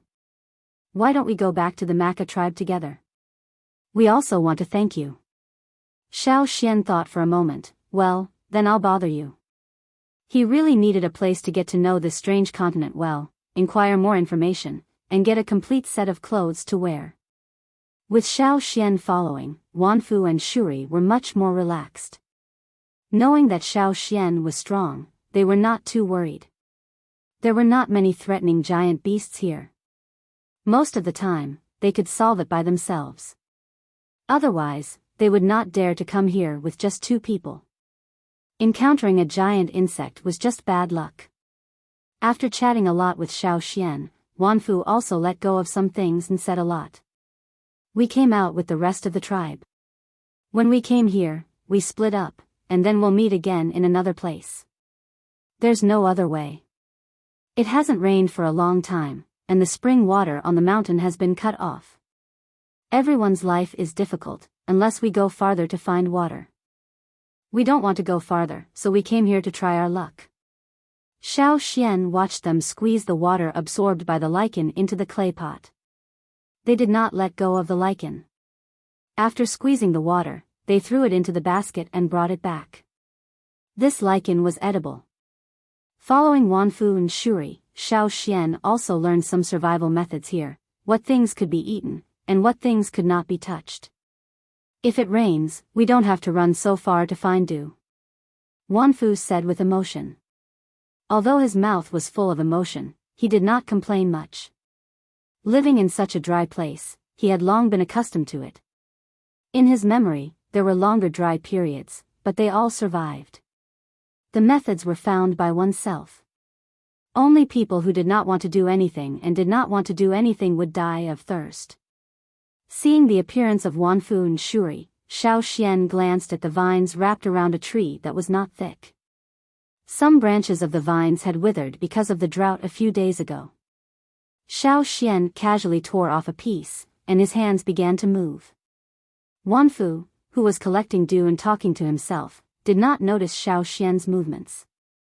After a short while, Xiao Xian finished the knot, looked at the conclusion, tore the knot and threw it away. 10 days later, at noon, it should be able to rain. Xiao Xian said. Wanfu and Shuri's movements of collecting water paused because of this sentence, and they both looked at Xiao Xian in surprise. You know how to read the weather? A little. Xiao Xian did not say much. Wanfu and Shuri looked at each other, not knowing whether to believe Xiao Xian's words or not. However, no matter what, they still had to collect dew now. Even if it rained 10 days later, they still needed to get through these 10 days. After the jars and baskets were full, the two left and went to the place where they agreed to meet with the tribes.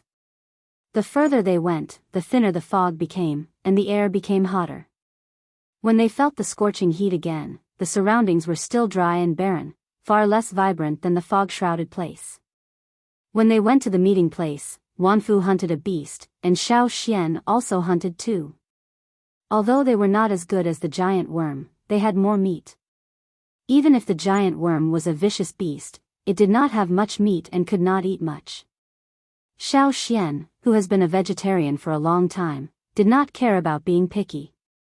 Of the two beasts, one was for Xiao Xian to eat himself, and the other was for Wanfu after he went to the Maka tribe. He planned to stay in the Maka tribe for a while, so naturally, he had to bring some gifts. He could not rely on the credit of saving people. When the sun was slanting, Xiao Xian also saw the other people of the Maka tribe who came out with the Wanfu couple. Several of them were injured, but fortunately, no one died. This was already a very good situation. Wanfu introduced Xiao Xian to them. Originally, when they saw Xiao Xian's rags, they still had some disgust. When they caught a glimpse of the two beasts that Xiao Xian hunted, their faces eased a lot. Some of them also hunted some beasts, but they were not as good as Xiao Xian's, and the quantity was not as good. When they returned to the Maka tribe, the others saw Xiao Xian carrying two beasts and chatting with Wanfu easily. He was not even out of breath, and they could not help but be surprised. However, the Wanfu couple also said that after seeing Xiao Xian throw a stone at the giant worm and kick the giant worm, they were not surprised. You're tuning into the Biyao's Wuxia Chronicles YouTube channel. Don't forget to subscribe and join us on this journey to catch the most captivating stories.